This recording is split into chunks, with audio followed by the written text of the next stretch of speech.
నా శంకరుడు దేవుడు నన్ను కాపాడుతాడు, నా శివయ్య దేవుడు నన్ను కాపాడుతాడు. నన్ను శంకరుడు కనుక పూజలు అద్దని చెప్తే కనుక నేను చచ్చిపోతానని 2 సార్లు కిరోసిన్ పోసుకున్నా. ఎందుకని మీకంత మొండి పట్టింపు? యేసుప్రభు దేవుడు అంటే నాకు నచ్చది. యేసుప్రభు దేవుడు అయిన దేవుడు కాడు. 5 అన్నదమ్ములం అయితే 3 చనిపోయినరు. యేసుప్రభు నిజమైన దేవుడు అయితే మరి వాళ్ళు ఎందుకు చనిపోయారు? అసలు ఆ యేసుప్రభుకు శాతనైతే ఎందుకు కాపాడలేడు? శివుని యొక్క ఆత్మ మీలోకి వచ్చి మాట్లాడేది అంటే మీరు పాములతో ఆడుకుంటారు. ఎంటికలు అన్నది ఇట్లా పాము పడగల లెక్క నిలబడ్డాయి లేచి. ఈ జడ ఉంటుంది కదా అన్న, ఈ పడగల లెక్క లేచి నిలబడ్డాయి. ఆయన దేవుడు అంటున్నారు కదా, మీరు దేవుడు అంటే ఆయన యేసుప్రభు గొప్పోడు అయితే ఇక్కడ కూడా దేవుడు ఉంటాడు కదా, ఇక్కడికి రమ్మన్నా నేను రాను లోపలికి అన్న. నువ్వేందే నాకు ప్రార్థన చేసేది, నేను నీకు బొట్టు పెడతారా అని చెప్పి ఆమె ఇష్టానుసారంగా తిట్టిన. అసలు ఆయన ఎట్లా మాట్లాడతారు నాతోని? నేను పూజారిని, ఆయన నాతో ఎందుకు మాట్లాడతారు? నాతో ఏం పని ఆయనకి మాట్లాడటానికి? నా చేతుల్నే తయారు చేస్తుంటే, అంటే ఏదో ముంగట పెట్టుకుని కాదు, నా చేతుల్లోని ఇట్లా.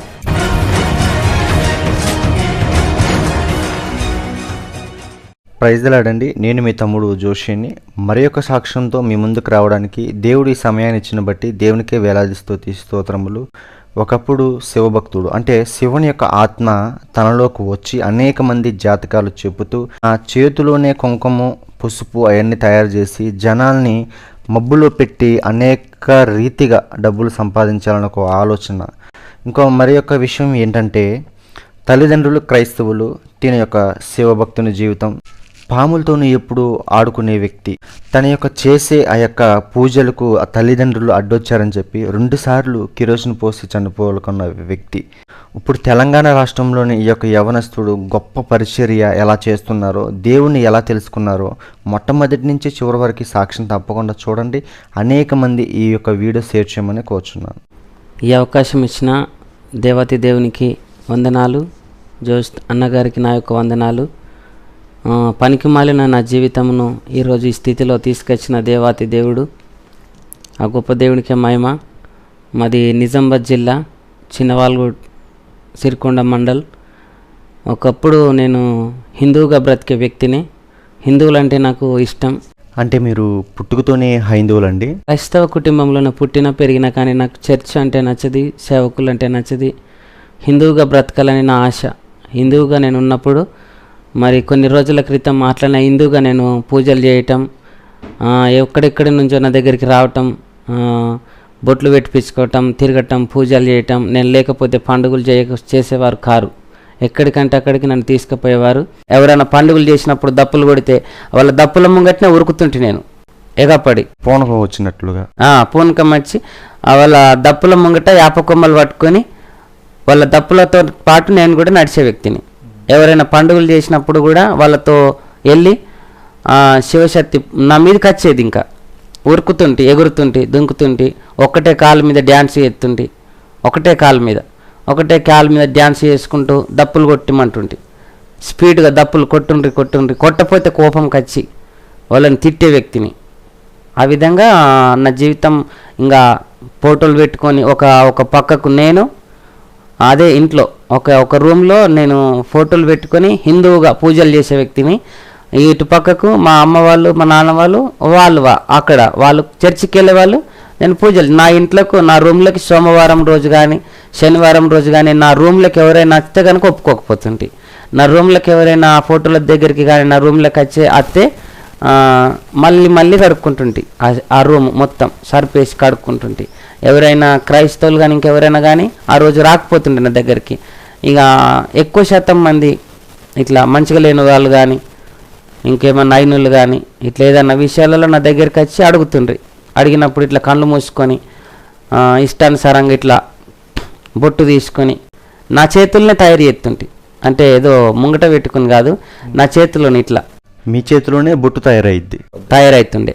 కళ్ళు మూసుకొని ఇంకా నోటికి వచ్చిన ఇట్లా దేవుళ్ళని తలుసుకొని శంకరుడు, రాజన్న, వెమ్లవాడ రాజన్న, నరసింహస్వామి, నల్లవోషవ, ఎల్లవ తల్లి ఇట్లా గుర్తు చేసుకుంటూ బొట్టు తీసి ఇదే బొట్టు తీసి వాళ్ళకి పెడుతుంటే, యాప కొమ్మలు ఉంటుండే ఒక చేతిలో ఇట్లా పట్టుకొని బొట్టు తీసే వ్యక్తిని.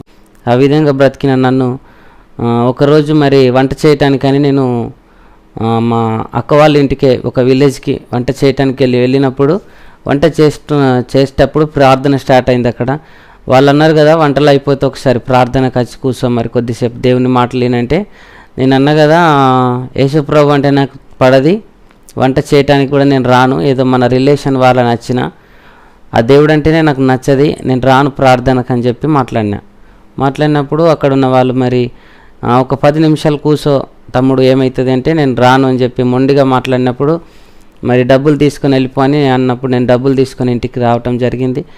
అదే రోజు రాత్రి నాకు బాగా కడుపు నొప్పి, విపరీతమైన భయంకరమైన కడుపు నొప్పి వచ్చినప్పుడు నా దగ్గర ఉన్న వాళ్ళు నా కుటుంబీకులందరూ కూడా క్రైస్తవులే.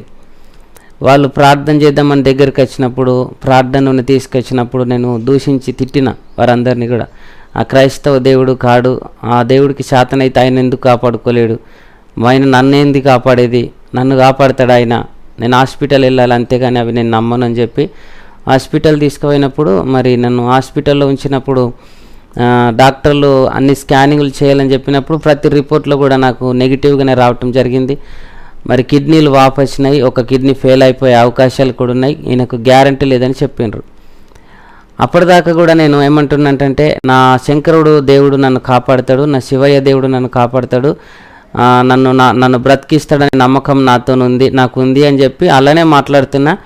మా ఇంటి వాళ్ళు మాత్రం ఏమంటున్నారంటే ఒకసారి ప్రార్థన చేయించుకుంటే ఏమవుతుందని చెప్తే నేను చేయించుకోను, నా శివయ్య నన్ను బ్రతికిస్తాడు, నన్ను బ్రతికిస్తే కనుక నేను వెమ్లవాడ రాజన్నకు ఎంటికలు ఇస్తా, అక్కడ నాకు నచ్చింది నేను మొక్కుతా తప్ప నేను మాత్రం క్రైస్తవ జీవితంలో మాత్రం నేను ఉండను అని చెప్పి మాట్లాడినా.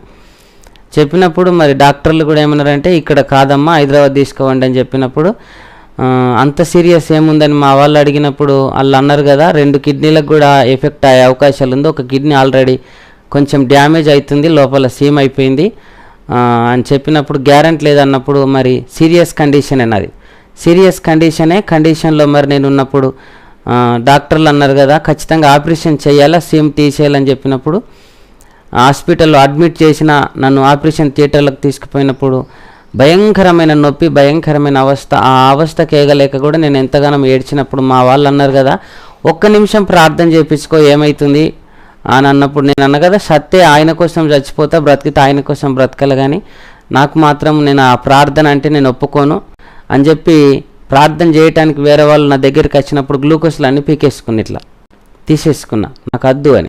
అంటే యేసుక్రీస్తు ప్రభు వద్దు, ఆయన నా దగ్గరికి రావద్దు, అట్లాంటి వారు అత్తే నా దగ్గరికి మంచిగా ఒప్పుకోను, చచ్చిపోవటానికైనా సిద్ధమైన గ్లూకోజ్లు తీసేసుకున్నప్పుడు మరి అక్కడ ఉన్న వాళ్ళు ఒక్కసారి చేయించుకున్నాను ఏమవుతుందని చెప్తే ఎవరి మాట కూడా వినలేకుండా నేను ఎందుకని మీకంత మొండి పట్టింపు? యేసుప్రభు దేవుడు అంటే నాకు నచ్చది. యేసుప్రభు దేవుడు ఆయన దేవుడు కాడు, ఎన్ని దేవతలు ఉండగా ఆయన ఎందుకు దేవుడు, ఇన్ని దేవతలకు మనం బల అర్పించాలి, కానీ యేసుప్రభు ఆయననే చనిపోయిండు, బల అయిపోయిండు, ఆయన అసలు దేవుడు కాడు అనే వ్యక్తిని నేను. ఆయన దేవుడైతే ఆయనను ఎందుకు కాపాడుకోలేడు, ఆయన దేవుడు కాడు అని హిందూగానే బ్రతకాలని నా ఆలోచన. ఆపరేషన్ థియేటర్కి తీసుకుపోయారు నన్ను. ఆపరేషన్ థియేటర్కి తీసుకుపోయిన తర్వాత వాళ్ళు అంటారు కదా హోల్ చేయాలి ఖచ్చితంగా, ఈ కిడ్నీలకు అది ఇది ఇబ్బంది ఉంది అని చెప్పి వాళ్ళు మాట్లాడుతుండగా భయంకరమైన భయం అయిపోయింది. అక్కడికి లోపలికి వెళ్ళిన తర్వాత శంకరుడా నన్ను బ్రతికి, శివయ్య నన్ను బ్రతికి అని ఇట్లనే మొక్కుతున్న సమయంలో వాళ్ళు నా డ్రెస్సు యూనిఫామ్ తీసేసి వాళ్ళ యూనిఫామ్ వేసి ఇంకా ఆపరేషన్కు తీసుకుపోయిన టైంలో బాగా భయం పెట్టేసి ఏడ్చి ఒక మాట ఏమన్నంటే అందరూ దేవుడు యేసుప్రభు మంచోడు గొప్పోడు అట్లా ఇట్లా అని చెప్తారు కదా, మరి నువ్వు నిజంగా దేవుడివేనా, అసలు నువ్వు దేవుడివి అయితే మరి నాకు ఈ ఆపరేషన్లో తోడుగుండి నాకు ఆపరేషన్ సక్సెస్ అయితే కనుక నీ పని చేస్తా అని చెప్పి నేను అనుకున్నా నా మనసులో లాస్ట్ స్టేజ్లో. ఎందుకని మీరు ఫస్ట్ వద్దనుకున్నారు, మరి ఎందుకని మీరు యేసుప్రభు? డాక్టర్ ఏమని చెప్పిండంటే ఆపరేషన్ చేసేటప్పుడు ఆ ప్రాణాపాయం ఉంది ఖచ్చితంగా అమ్మ, 24 గంటలు గడిస్తే తప్పేం చెప్పలేము, బ్రతకచ్చు చనిపోవచ్చు, మనకు నమ్మకం లేదని చెప్పారు. అంటే ప్రాణం మీద ఆశ పుట్టి అప్పుడేమన్నా నిజమైన దేవుడు అని చెప్తారు కదా యేసుప్రభు, ఆయన నిజంగా దేవుడైతే సరే నన్ను మంచిగా చేస్తే కనుక నేను ఆయన కోసం బ్రతకాలని అనుకున్న తర్వాత 24 గంటల తర్వాత కొంచెం నాకు మెలకు రావటం, మాట్లాడటం ఆ విధంగా జరిగింది. ఆ విధంగా జరిగిన తర్వాత కూడా సరే యేసుప్రభు బతికిచ్చిండు అనే ఆలోచన నా మైండ్లోకి వెళ్ళిపోయింది. మళ్ళీ వెళ్ళిపోయిన తర్వాత కూడా అందరూ ఏమంటారు అంటే ఇప్పటికైనా నమ్ముతావా దేవుని తెలుసుకుంటావా అన్నప్పుడు నేనన్నా ఆయననే ఎందుకు బ్రతికిచ్చిండని మీరు నమ్మాలా, నేను ఎన్నో మొక్కులు మొక్కినా, నేను ఖచ్చితంగా కొంచెం హెల్త్ కరెక్ట్ సెట్ అయిన తర్వాత ఖచ్చితంగా వేములవాడ రాజన్నకు నేను ఇంటికి వెళ్ళి ఇచ్చి రావాలా, కొండగట్టుకోవాలా, ధర్మపురికోవాలా, నా మొక్కులు బాగున్నాయి, నేను మీ మాట వినని చెప్పి మళ్ళీ అదే హిందూగా పూజలు చేయటం, మళ్ళీ అదే తిరగటం, పాములతో ఆడుకోవటం. అంటే మీరు పాములతో ఆడుకుంటారు? ఆడుకునే వ్యక్తిని. ఎక్కడన్నా పొలం దగ్గరికి వెళ్ళినప్పుడు అవి కనబడితే వీటితో నేను కొద్దిసేపు నిలబడి వాటిని చూడటం. ఒకరోజు నేను స్నానం చేయకుండా పొలం కాడికి వెళ్ళినప్పుడు సోమవారం రోజు, శనివారం రోజు అది నాకు ఎదురుగా వస్తే ఈరోజు నేను ఒక్క పొద్దు ఉండలేనని కాబట్టి అది నాకు ఎదురుగా వచ్చిందని చెప్పి నేను దానం చేయటం. ఆ విధంగా మెంటల్గా డిప్రెషన్లో ఉండే వ్యక్తిని నేను. ఎవరైనా ఇంట్లోకి వచ్చినా కానీ మీరు క్రైస్తవులు మా ఇంట్లోకి ఎందుకు వచ్చిర్రు, నా దేవుడు బాధపడతాడని ఎవరిని క్రైస్తవులని పాస్టర్లను తిట్టే వ్యక్తిని. ఇంకా క్రైస్తవులు కనబడితే ఒప్పుకునే వ్యక్తిని కాను. వాళ్ళ ముంగట కావాలని బొట్టు పెట్టుకొని తిరిగే వ్యక్తిని. అసలు యేసుప్రభుని నమ్ముకున్న వాళ్ళు ఎదురుగా కనబడితే బూతులు తిట్టే వ్యక్తిని. అసలు ఎందుకురా నాకు ఇట్లకి వచ్చినావు నువ్వు, ఆ ముండ మతం, భర్త చచ్చిపోయిన వాళ్ళ లెక్క విధవరాలుగా తిరుగుతారు, అదేం మతం రా, మీరు ఫాస్టర్ రా అని తిట్టే వ్యక్తిని. ఆ విధంగా తిట్టే వ్యక్తిని. ఆ విధంగా అట్లా కొద్ది రోజుల తర్వాత మళ్ళీ కొంచెం నాకు శోధన రావటం జరిగింది. అంటే పడిపోవటం, ఇద్దలేసి పడిపోవటం. అట్లనే ఇక శంకరుడు దేవుడు అని నా మెంటాలిటీ. మా వాళ్ళు మాత్రం కాదు ఇది దయ్యము, శంకరుడిని నమ్ముకోవడం మనం దేవుని చిత్తం కాదు, మనం క్రైస్తవులం, మనం చెయ్యొద్దు అని చెప్పినప్పుడు మేము 5 అన్నదమ్ములం అయితే 3 చనిపోయినరు. మరి శంకరుడు యేసుప్రభు నిజమైన దేవుడు అయితే మరి వాళ్ళు ఎందుకు చనిపోయారు? మా అన్న 22 సంవత్సరాలు చనిపోయిండు. అసలు ఆ యేసుప్రభుకు శాతనైతే ఎందుకు కాపాడలేడు? అదంతా కూడా నీ భ్రమ, నేను ఇదే చేస్తాం, మీరు అదే చేసుకోండి. నన్ను శంకరుడు కనుక పూజలు అద్దని చెప్తే కనుక నేను చచ్చిపోతానని 2 సార్లు కిరోసిన్ పోసుకున్నా.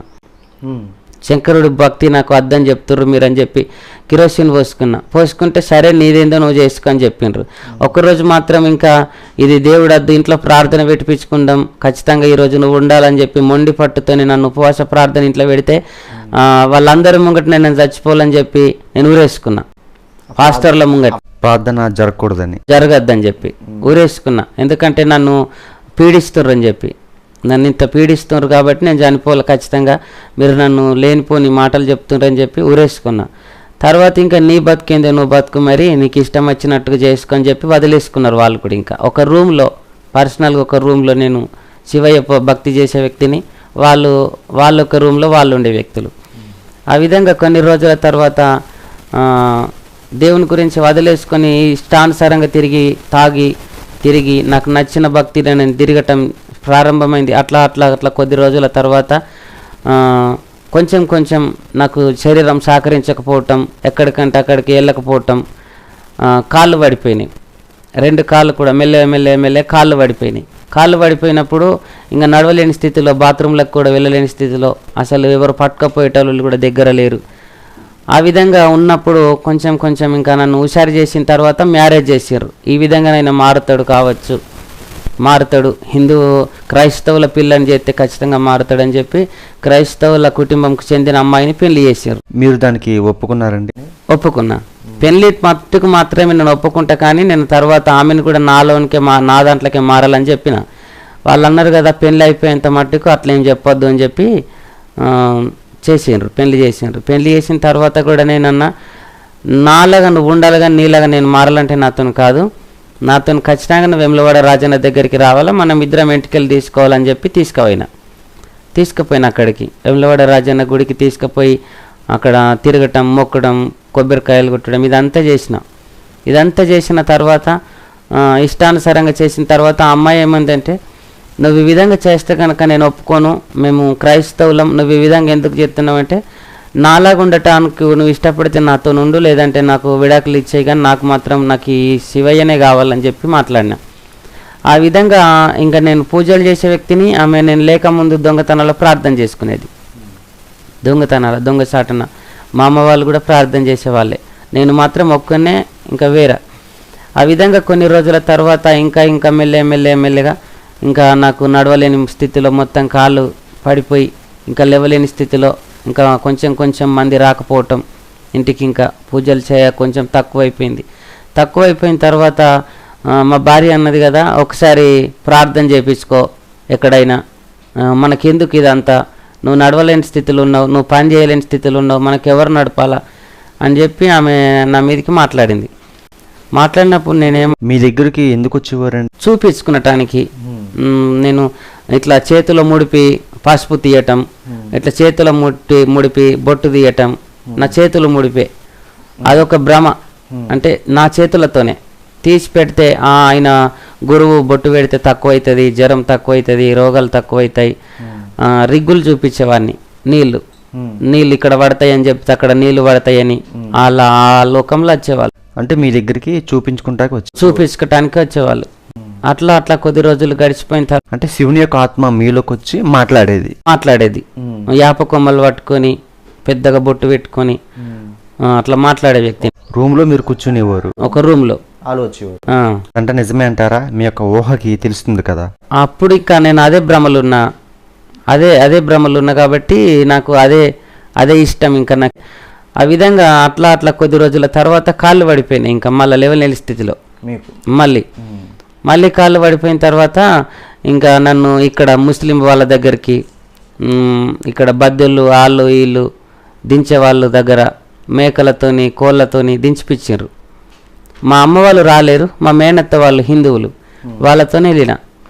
అక్కడ తిరిగి అక్కడ ఇక్కడ చూపించిన తర్వాత ఎక్కడికి పోయినా కానీ ఇంకా నయం కాకపోతే అసలు ఇక్కడికి పోయినా కానీ నయం అయితే లేదు కదా, ఒకసారి ప్రార్థనకు పోదామని చెప్పి మా అమ్మ వాళ్ళు మా భార్య వాళ్ళందరూ కూడా నన్ను ఒత్తిడి చేస్తే నేను అన్నా కదా, చావటానికైనా నేను రెడీగా ఉన్నా కానీ మాత్రం నేను ఆ చర్చిలకు రానంటే రానని చెప్పినప్పుడు, మరి అప్పుడు నువ్వు ఆపరేషన్ చేయించుకున్నప్పుడు దేవుని పని చేస్తాను మొక్కినావు కదా, మరి ఇప్పుడు ఎందుకు ఇట్లా మారుతున్నావు అంటే, నేను అదేదో నా బాధకు మీ బాధకు నేను బతకాలని ఏదో అన్నా కానీ నేను మాత్రం చెయ్యనని చెప్పి మొండిగా మాట్లాడిన తర్వాత వాళ్ళు ఏం చేసిండ్రంటే ఇంకా ఎట్లయినా సరే తీసుకుపోవాలని చెప్పి ఆటోలో వేరే దగ్గర ముస్లిం ఆయన ఉన్నాడు, నిన్ను దించటానికి రమ్మన్నాడు, వెళ్దామని చెప్పి తీసుకుపోయిన తర్వాత అక్కడికి పోయిన తర్వాత వీళ్ళు ఎక్కడికైతే తీసుకుపోవాలి అక్కడికి తీసుకుపోక చర్చిలకు తీసుకుపోయినారు నన్ను. చర్చిలకు తీసుకుపోయే వరకంటే అక్కడ దాకా పోయేదాకా నేను ముస్లిం వాళ్ళే అనుకున్నా. ఇంకా అక్కడ బయట సిలువలు కానీ ఆ వాక్యాలు కానీ అవోటి రాసి పెట్టింది ఉంది. వాటిని చూసిన ఇంకా వాటిని ఆటోల నుంచి దుంకి ఒక 2 కిలోమీటర్లు ఉరికిన. ఆ కాళ్ళు పడిపోయిన శక్తి కూడా అప్పుడు ఎట్లా వచ్చిందో కూడా అర్థం కాలేదు. ఇంకా ఉరికినప్పుడు నా ఎంబట వీళ్ళందరూ కూడా పట్టుకొని మళ్ళా గుంజుకొచ్చి ప్రార్థన చేయించుకోకపోతే నేను కొడతాం చేస్తామని నన్ను 2-3 యవనస్తులు కూడా మా తమ్ముడు ఫ్రెండ్స్ గుంజుకొచ్చి చర్చి దగ్గర పడేసారు. చర్చి దగ్గర పడేస్తే నేను అన్నా కదా, గేట్ బయటనే ఉంటా కానీ గేట్ లోపలికి మాత్రం నేను రాను. ఆయన దేవుడు అంటున్నారు కదా, మీరు దేవుడు అంటే ఆయన యేసుప్రభు గొప్పోడు అయితే ఇక్కడ కూడా దేవుడు ఉంటాడు కదా, ఇక్కడికి రమ్మని నేను రాను లోపలికి అన్న. ఆన్ని బయటకు రమ్మని చెప్తే వాళ్ళు అన్నారు కదా, అట్లా మాట్లాడద్దు, వాళ్ళు సేవకులు, వాళ్ళని అట్లా అనద్దంటే నేనన్నా, నిజామాబాద్లో మేరీ జీవన్ అమ్మగారు అని ఉంటారు, ఆ అమ్మగారు బయటకు వచ్చినప్పుడు నేనన్నా, నువ్వేందే నాకు ప్రార్థన చేసేది, నేను నీకు బొట్టు పెడతారా అని చెప్పి ఆమె ఇష్టానుసారంగా తిట్టిన. నేనన్నా పాస్టర్ అమ్మను, నువ్వేంది నాకు ప్రార్థన చేసేది అన్నప్పుడు ఆమె ప్రేమతో బుదిరికిచ్చి మాట్లాడి ఒకసారి లోపలికి రాయ్యా అంటే నేను అన్నా కదా, నువ్వే నా దగ్గరికి రా, నేను ఎందుకు నీ దగ్గరికి వస్తా, నా కోట్లాది దేవతలు నడిచిపెట్టి నీ దేవుని నేను ఎందుకు నమ్మాలా, నేను లోపలికి ఎందుకు రావాలా, నేను రాను అని చెప్పి మాట్లాడినా. ఆమె అన్నది కదా, ఒక్క నిమిషం లోపలికి రాయ్యా, నువ్వేం చేయగానే ఒక్క నిమిషం లోపలికి రాంది. వీళ్ళందరినీ మబ్బు పట్టించి కొంచెం అట్లనే గేట్ ముంగట కూర్చుండి కొంచెం నాకు వాష్రూమ్ వస్తుందని చెప్పి మళ్ళీ వెళ్ళిపోయిన తర్వాత నన్ను మళ్ళా తిరిగి దొరికించుకొని తీసుకొని వచ్చి కట్టేసారు పగ్గంతో, చర్చిలో ఉండాలను ఖచ్చితంగా అని చెప్పి కట్టేస్తే నేను అన్నా కదా, నేను కట్టేసినా కానీ నన్ను చంపేసినా కానీ నేను శివయ్యను మాత్రం విడిచేది లేదు, మీ దగ్గరకు వచ్చేది లేదని చెప్పి ఈ తాళ్ళన్నీ కూడా తెంపేసుకొని ఇంకా నన్ను ఇంత టార్చర్ పెడతారు కాబట్టి నేను ఖచ్చితంగా ఇక ఆ శివయ్య కోసమే చచ్చిపోవాలని చెప్పి ట్రాన్స్ఫారంను పట్టుకోవటానికని వెళ్ళిన. ట్రాన్స్ఫారం పట్టుకోవటానికి వెళ్ళినప్పుడు అక్కడ ఉన్న వ్యక్తులు నన్ను తోసేసి కింద పడగొట్టేసి తీసుకొచ్చి మళ్ళా ఎందుకోసం ఇలా చేస్తున్నావని చెప్పి నన్ను గాయపరిచి తిట్టి తీసుకొచ్చి మళ్ళా చర్చి దగ్గర పడేసారు. 3 రోజులు అట్లనే జరిగింది. 3 రోజుల తర్వాత ఒకసారి లోపలికి రా, ఎందుకు ఇంత మొండి పట్టుబడుతున్నావని కాళ్ళొక్కలు చేతులొక్కలు దొరకబట్టి తీసుకుపోయి చర్చిలో పడేసారు. చర్చిలో పడేసిన తర్వాత అక్కడనే కూర్చుంది ఇంకా చర్చిలో. సరే వాళ్ళ భ్రమ, వాళ్ళ ఇష్టం వాళ్ళది, నా ఇష్టం నాది. సరే ఆయనేం గొప్పోడేం కాడు, ఆయనేం దేవుడు, సరే వాళ్ళ ఇష్టం అని చెప్పి అట్లనే కొన్ని రోజులు 3 నెలలు ఉన్నాన్న. 3 నెలల తర్వాత ప్రార్థన చేయటం, వాళ్ళు ఏదేదో మాట్లాడడం. నేను అనుకుంటున్నా కదా, వాళ్ళు ఎన్ని చేసినా కానీ నేను కొంచెం నాకు హుషారయ్యేదాకా మాత్రం సరే వాళ్ళని నమ్మిస్తా. హుషారైపోయిన తర్వాత మళ్ళీ నేను వెళ్ళిపోవాలా, ఖచ్చితంగా నా ఇష్టం వచ్చినట్టు నేను చేయాలా, నా దేవతలన్నీ అక్కడే ఉన్నాయి, నేను ఇక్కడ ఉన్నా అని చెప్పి అట్లా మాట్లాడుతూ ఇక వీళ్ళు అన్నారు కదా, అమ్మ వాళ్ళు కానీ, పాస్టర్ అమ్మ వాళ్ళు కానీ, నా భార్య కానీ, మా తమ్ముడు కానీ, వీళ్ళందరూ ఏమన్నారంటే, లేదు నువ్వు అట్లా ఇట్లా మాట్లాడకు, ఇంట్లోనే ఉండి. ఇంకా కొంచెం 3 నెలల తర్వాత మళ్ళీ నడవటం ప్రారంభమైంది. కొంచెం నడవటం, బయటికి రావటం, వాష్రూమ్ బోలన్న నడవటం, స్నానం చేయటానికి నడవటం, ఆ విధంగా నడిచిన తర్వాత వాళ్ళు అన్నారు కదా, ఇన్ని రోజులు అవన్నీ చేసినప్పటికీ కూడా నీకు మంచిగా లేదు, ఇప్పుడు ఇళ్ళకి రాగానే మంచిగా అయింది, మళ్ళీ ఎందుకు మళ్ళీ పాత జీవితం గుర్తు చేసుకుంటావు, ఇట్లనే ఉండు అని చెప్పారు. ఇట్నే ఉండమని చెప్తే నేను అన్నా కదా, మరి అవన్నీ ఏం చేయాలి, నేను ఇంటికి వెళ్ళి ఇత్తని చెప్పిన, ముడుపులు కట్టిన, ఇవన్నీ ఏం చేయాలి, నేను ఈ దేవుని కోసం బ్రతికితే నా దేవుళ్ళు బాధపడాయా అని చెప్పి మాట్లాడినప్పుడు అట్లనే ఆ కొద్ది రోజులలోనే మా అమ్మ చనిపోయింది హార్ట్ అటాక్తో చనిపోయినప్పుడు నేను అన్నా కదా, సరే ఆమె కూడా చనిపోయింది, నా పూజలన్నీ ఆపేసిన దానికి మా దేవుళ్ళ అట్లా కోపంకే ఆమె చనిపోయిందని చెప్పి మొండిగా మాట్లాడినా. పూజలు ఆపేశాను, అందుకే మీ అమ్మ చనిపోయింది. మా అమ్మ చనిపోయింది, నన్ను ఇప్పటికైనా విడిచిపెట్టయితే నేను పూజలు చేసుకుంటా అని చెప్పిన. వాళ్ళు అన్నారు కదా, అట్లేం కాదు, ఆమెకు హార్ట్ అటాక్తో చనిపోయింది అంటే, లేదు హార్ట్ అటాక్తో కాదు, ఇదే పూజలు ఆపేస్తేనే చనిపోయిందని నేను అన్న తర్వాత లేదు అట్లా కాదు ఇట్లా కాదు అని చెప్పి వాళ్ళు మాట్లాడిన తర్వాత కొద్ది రోజులు అయింది. అట్లా కొద్ది రోజుల తర్వాత ఇంకా అక్కడ నేను అమ్మ వాళ్ళ దగ్గర పని చేస్తుంటే, అక్కడ బాసన్లు కడగటం, వచ్చిన సంఘస్థలై ప్లేట్లు కడగటం చర్చిలో. సరే 2000 జీతం ఇస్తా, పని చేసుకొని చెప్పారు అక్కడ.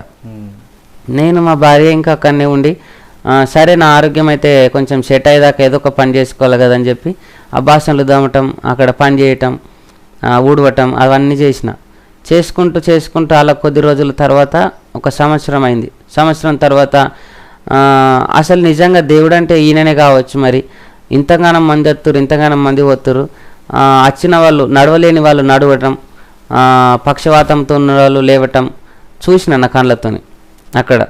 అప్పుడు అనుకున్న, నిజమైన దేవుడు అంటారు కదా, అసలు ఇది ఎట్లా జరుగుతుంది, ఇది ఎట్లా సాధ్యమవుతుంది, ఒకసారి నేను తెలుసుకోవాలి దీని వెనకాల ఏముందని చెప్పి నేను ప్రయత్నం చేసిన, వాళ్ళ మీద ప్రయోగాలు చేసిన, తెలుసుకోవాలి వీళ్ళు ఏం చేస్తుర్రు. అసలు నేనైతే బొట్టు పెట్టేటోని, యాప కొమ్మలు ఇచ్చేటోని, ఊదేసేటోని, పొగబట్టేటోని, మరి వీళ్ళు ఏం చేస్తుర్రు, అసలు వీళ్ళ దగ్గర ఏముందని చెప్పి అట్లా పరీక్ష పట్టి చూసినప్పుడు ఆమె బైబిల్ తీసుకొని రావటం, ఏడుసుడు బాగా అక్కడ ప్రార్థన గదిలో చర్చిలో బాగా ఏడుతుండే అమ్మగారు.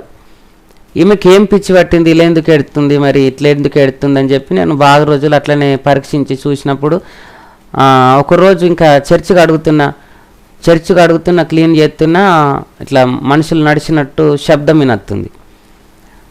వినొచ్చినప్పుడు అమ్మగారు వచ్చిందేమని చూసినప్పుడు అమ్మ లేదు, ఎవరు లేరు, పైన ఎవరు లేరు. అమ్మ పిలిచినావా అని చెప్పి పోతే, నేను రాలేను, పైకి పిలవలేను కూడా అని అమ్మ అన్నది. తర్వాత మళ్ళొక రోజు శుక్రవారం ప్రార్థన అవుతుంది, సత్యం అని పిలిచిండ్రు, శబ్దం సత్యం అని పిలిస్తే నేను అన్న కదా, అమ్మ ఏమైందని చెప్పి పోతే, నేను పిలవలేనయ్యా, నిన్నెందుకు నేను పిలిచిన, పాస్టర్ అమ్మ గారు నేను పిలవలేనయ్యా, నేను మైకులు సెట్ చేయు, అక్కడ కార్పెట్లు గిట్ల వేసేయు, ప్రార్థన స్టార్ట్ చేద్దాం ఇంకా అన్నది.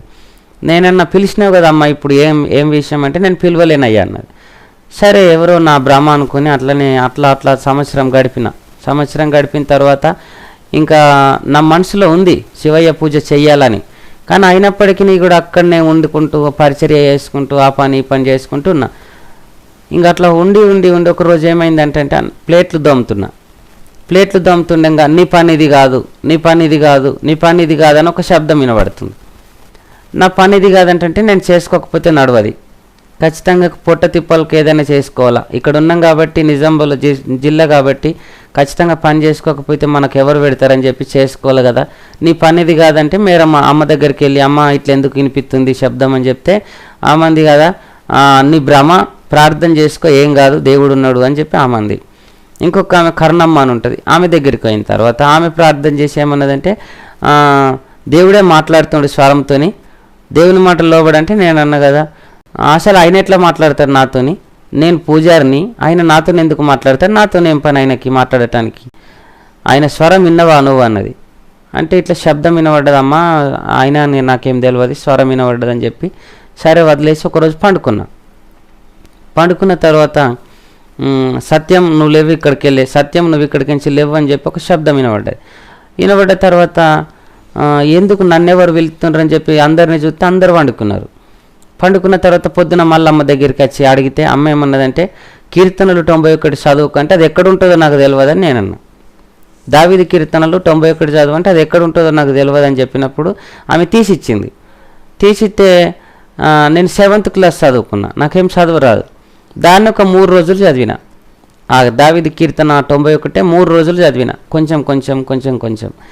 ఆ విధంగా చదువుకుంటూ మళ్ళీ అట్లా ఒక 6 నెలలు గడిపేసిన అక్కడనే. సంవత్సరంన్నర అవుతుంది. ఇంకా అట్లా గడిపేసిన తర్వాత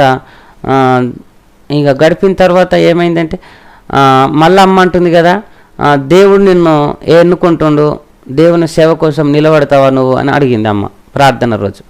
దేవుని సేవ కోసం నిలబడతావు అంటే నేను అన్నా కదా, నీకేమన్నా పిచ్చి పట్టిందమ్మా, నేను 7th క్లాస్ చదువుకున్నా, నేను పని చేసుకోకపోతే మాకు ఎవరు కడుపులోకి పెట్టరు, మీలాగా సంకల బైబిల్ పెట్టుకొని తిరగడానికి ఇంకా నేను ఒప్పుకోను, నేను మళ్ళీ నా దాంట్లోకి నేను వెళ్ళిపోతా, నా పూజలు చేసుకుంటే నాకు 10, 5, 100, 200, 500 ఇస్తారు, ఎవరైనా ఏమన్నా ఇస్తారు, కానీ ఈ సంకల బైబిల్ పెట్టుకొని తిరిగితే ఎవడు పోషిస్తాడు నన్ను అని చెప్తామన్నది కదా. ఆకాశ పక్షులను పోషిస్తున్నా, మిమ్మల్ని పోషించను అన్నాడు దేవుడు, పోషిస్తాడయ్యా అంటే నేనన్నా నీ భ్రమాదంతా, నేను అట్లా చెయ్యను, నాతో కాదు అని నేను చెప్పిన. చెయ్యి అంటే ఏమో రోగం పెట్టి పట్టుకుంటాడు దేవుడు అని అమ్మ అన్నది. ఏం రోగం పెట్టినా సరే కానీ నాతో కాదు, ఏదో ప్లేట్ దమ్మటం, కడగటం, మందిరం ఉడవటం అంటే సరే చేస్తా, అవి ఏదో చెయ్యొచ్చు కాబట్టి చేస్తా, కానీ నాకు బైబిల్ చదవరాదు, నేను చేయలేను, నాతో కాదు అని మొండిగా మాట్లాడినప్పుడు నీ ఇష్టం అని చెప్పింది. నీ ఇష్టం అని చెప్తే నేనన్నా కదా, అట్లనే పని చేసుకుంటున్నా. ఇంకా పని చేసి ఇంకా అమ్మ దగ్గరికి పోవటం కూడా కోపం వచ్చి వదిలేసి అక్కడక్కడ పని చేసుకోవటం, వంటలు చేయటం, తిరుగుతుంటూ ఆదివారం చర్చికి వస్తూ శుక్రవారం ప్రార్థనకు వస్తున్నప్పుడు అమ్మ ఏమన్నదంటే, సత్యం నువ్వు దేవుని కోసం నిలబడాలని ఇట్లా మాట్లాడుతుంది, వాక్యం ద్వారా మాట్లాడుతుంది.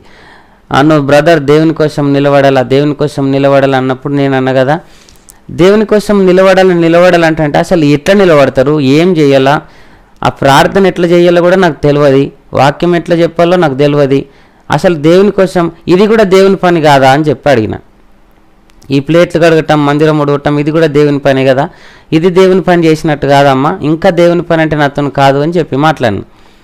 ఆమెన్నది కదా, నువ్వు ప్రేయర్ చేసుకో అన్నది. ప్రేయర్ చేసుకుంటే నాకు ప్రార్థన చేసుకున్నాడు తెలియదు, ప్రార్థన చేయటం రాదు.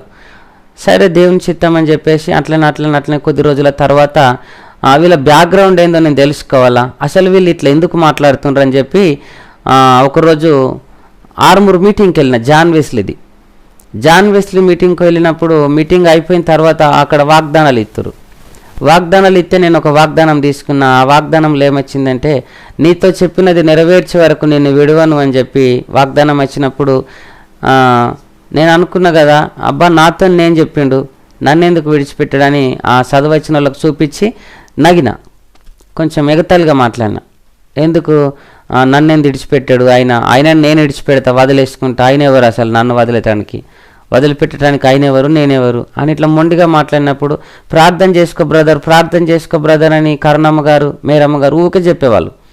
చెప్తే నేనన్నా కదా, వాళ్ళకు పిచ్చి పట్టింది, దేవుని పిచ్చి పట్టింది వాళ్ళకు, వాళ్ళు ప్రార్థన అంటారు, ప్రార్థన చేసుకుంటే ఇంట్లో కూర్చుంటే ఎవరు పెడతారు అసలు కడుపులోకి, ఎవరు నడుపుతారు అని చెప్పి ఇట్లా మొండిగా మాట్లాడి తర్వాత ఒకరోజు ఆయనతో ఏమైందంటే, సరే ఖచ్చితంగా తెలుసుకోవాలా ఆయన బ్యాక్గ్రౌండ్ ఏందని చెప్పి 40 రోజులు నేను కఠినంగా మరి ఉపవాసమే ఉంటా, మరి ఆ నిజమైన దేవుడు అంటారు కదా, నిజమైన దేవుడు అయితే నన్ను బ్రతికిస్తాడా, 40 రోజులు ఏం తినకుంటూ ఉంటా అని చెప్పి మొండిగా మాట్లాడినప్పుడు మా భార్య కూడా నాకు సహకరించి సరే చెయ్యి అని చెప్పింది. సరే చెయ్యి అని చెప్పినప్పుడు 40 రోజులు రూమ్లో కూర్చుండి పొద్దున నుంచి సాయంత్రం నైట్ దాకా, మళ్ళీ నైటు 7 గంటలకు బయటకు వస్తుంటే ఇంకా చెయ్యరని ప్రార్థనే, అంతగానో మేము తెలియదు దేవుని కోసం. నువ్వు నిజంగా దేవుడివేనా, నువ్వు నిజంగా దేవుడివేనా, మరి నాతో మాట్లాడతావా, నువ్వు నిజంగా దేవుడివేనా, అసలు నువ్వు దేవుడివేనా, ఇట్లనే చేస్తుంటే. అట్లా 40 రోజులు ప్రార్థన చేసుకుంటూ 2 రొట్టెలు చపాతీలు కొంచెం నీళ్లు తాగి 40 రోజులు గడిపేసిన. ఆయన నాతో మాట్లాడాలి, ఆయన దేవుడైతే, ఆయన నిజంగా దేవుడైతే, ఆయన యేసుప్రభు అయితే. ఆయన 40 రోజులు ఆ విధంగా ఒక రూమ్లోనే ప్రార్థన చేసుకున్నా. రోజు ప్రార్థన చేసుకుంటూ 40 రోజుల తర్వాత దేవుడు ఒక మనిషి మనం మాట్లాడినట్టుగా స్వరంతో నిన్ను నేను వదిలిపెట్టను, నీతో చెప్పినది నెరవేర్చే వరకు నేను విడవను అని ఒక శబ్దం వినబడ్డది. శబ్దం వినబడితే నేను అన్నా కదా, నాకేదన్నా కనబడితే నేను నమ్ముతా, ఈ మాటలు నేను ఎవరో మాట్లాడితే నేను నమ్మను, నువ్వెవరో నాకు తెలియదు అని చెప్పి మాట్లాడినా. దేవుడు ఆ స్వరంతో ఏమన్నాడంటే, ఈ 40 రోజుల ఉపవాసం అయిపోయిన తర్వాత నువ్వు చందుర్తి గ్రామం వెళ్ళిపో అన్నాడు. చందుర్తి గ్రామం అంటే ఎక్కడో నాకు తెలియదు, ఆ విలేజ్ ఎక్కడ ఉంటుందో నాకు అర్థం కాదు.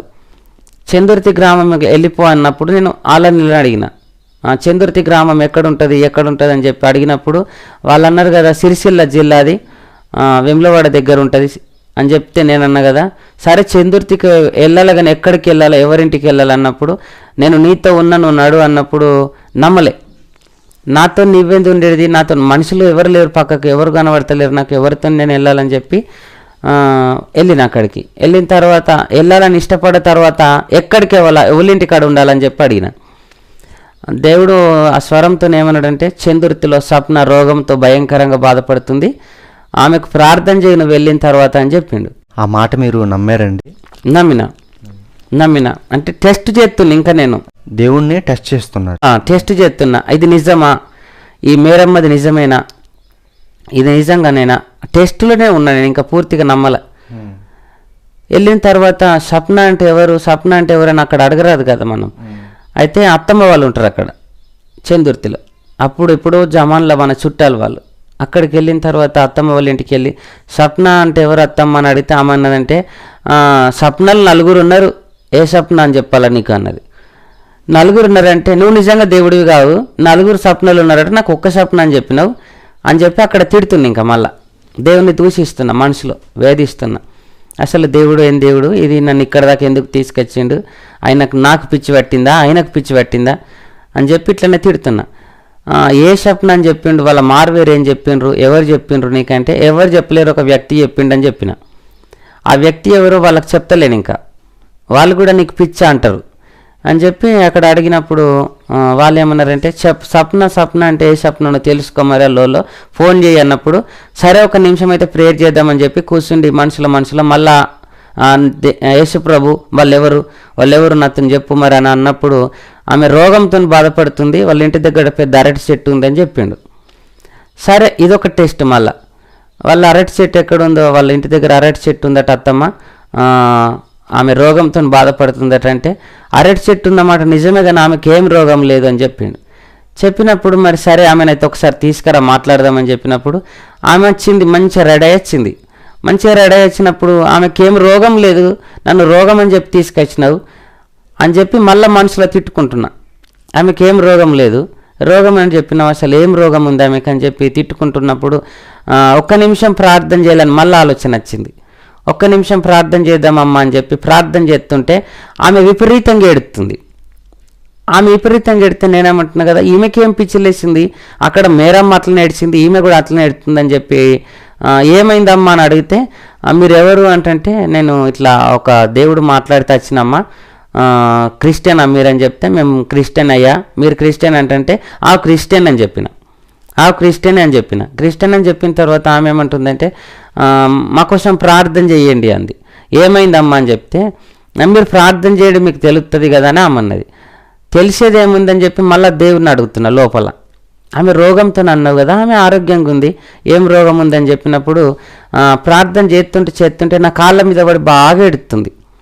కాళ్ళ మీద పడి ఏడిచినప్పుడు నేను అడిగిన కదా, ఏమైందమ్మా నీ ప్రాబ్లం ఏందని అడిగినప్పుడు, అయ్యా నన్ను వ్యభిచారురాలివని అందరు కూడా మా ఊళ్ళో దూషించి నాకు గుండు తీసి చెప్పులు మెడలేసి నన్ను దూషించి నాకు కులం బంధు పెట్టిండ్రు, నాకు సంవత్సరం అవుతుంది, నన్ను ఎవ్వరు కూడా మాట్లాడియ్యరు, నువ్వు నా కోసం వచ్చినావంటే దేవుడు గొప్పోడు అని ఆమె అన్నది.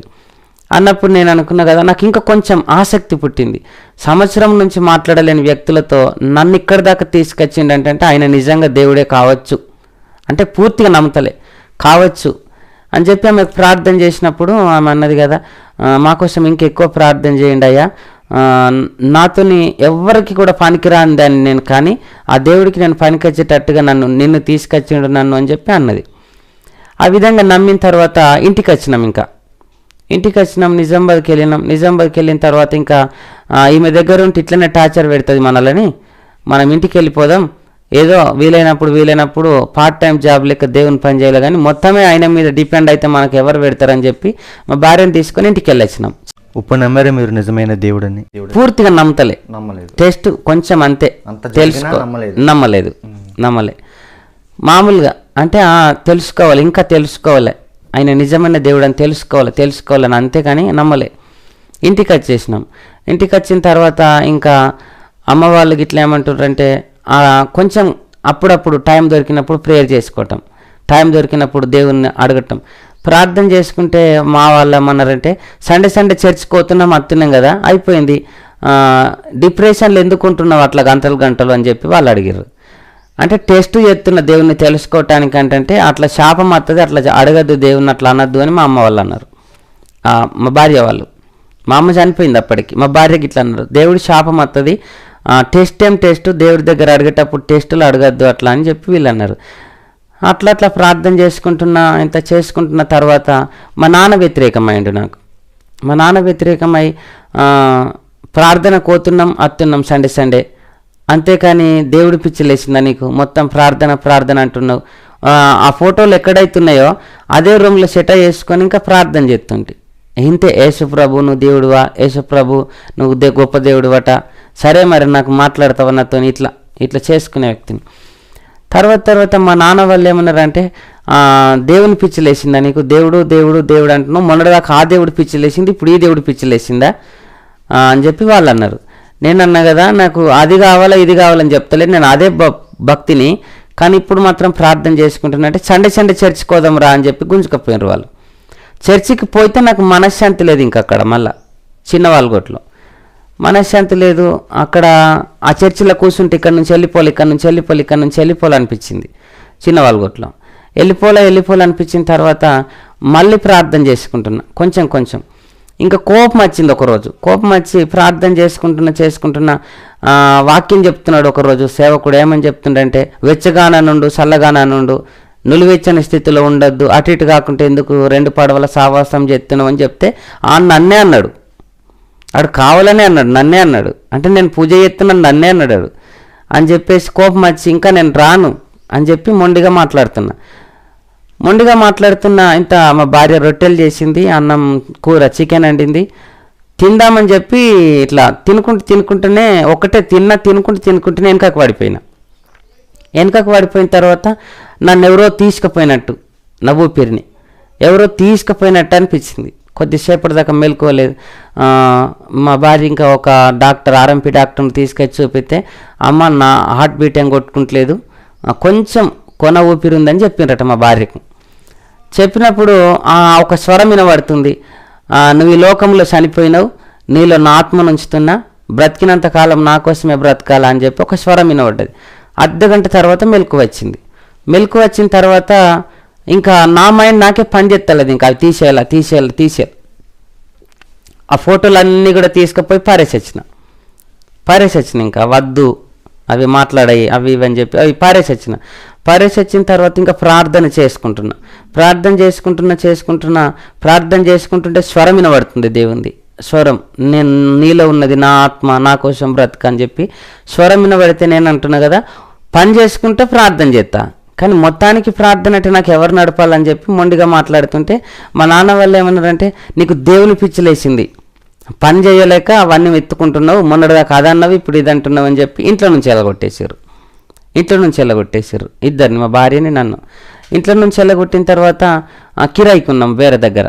కిరాయికున్న దగ్గర వాళ్ళు ఏమన్నారంటే దీపం పెట్టుకునేటట్టు అయితేనే మా ఇంట్లో ఉండాలి తప్ప ఈ విధంగా ఉంటే మేము క్రైస్తవులకు రూమ్ ఇయ్యమని చెప్పారు. అక్కడి నుంచి వెళ్ళగొట్టేశారు. ఇంకో దగ్గరికి పోయినాం, వాళ్ళు కూడా క్రిస్టియన్ వాళ్ళకు మేము ఇయ్యమని చెప్పారు. అట్లా కొద్ది రోజులు తిరిగినా కానీ దేవుడు ప్రార్థన చేసుకున్నాడు మర్చిపోతలేను. ప్రతి శుక్రవారం 3 గంటల దాకా నీళ్ళు తాగకుంటుండు, అదే పూజ లెక్క ఇప్పుడు కూడా పాటించాలా, ఒక యేసు ప్రభు గొప్ప దేవుడని కొంచెం కొంచెం తెలుసుకోవాలా, ఇంకా ఆయన బ్యాక్గ్రౌండ్ ఏందో తెలుసుకోవాలని చెప్పి 3 గంటల దాకా ఏం తినకపోతుండ్రి.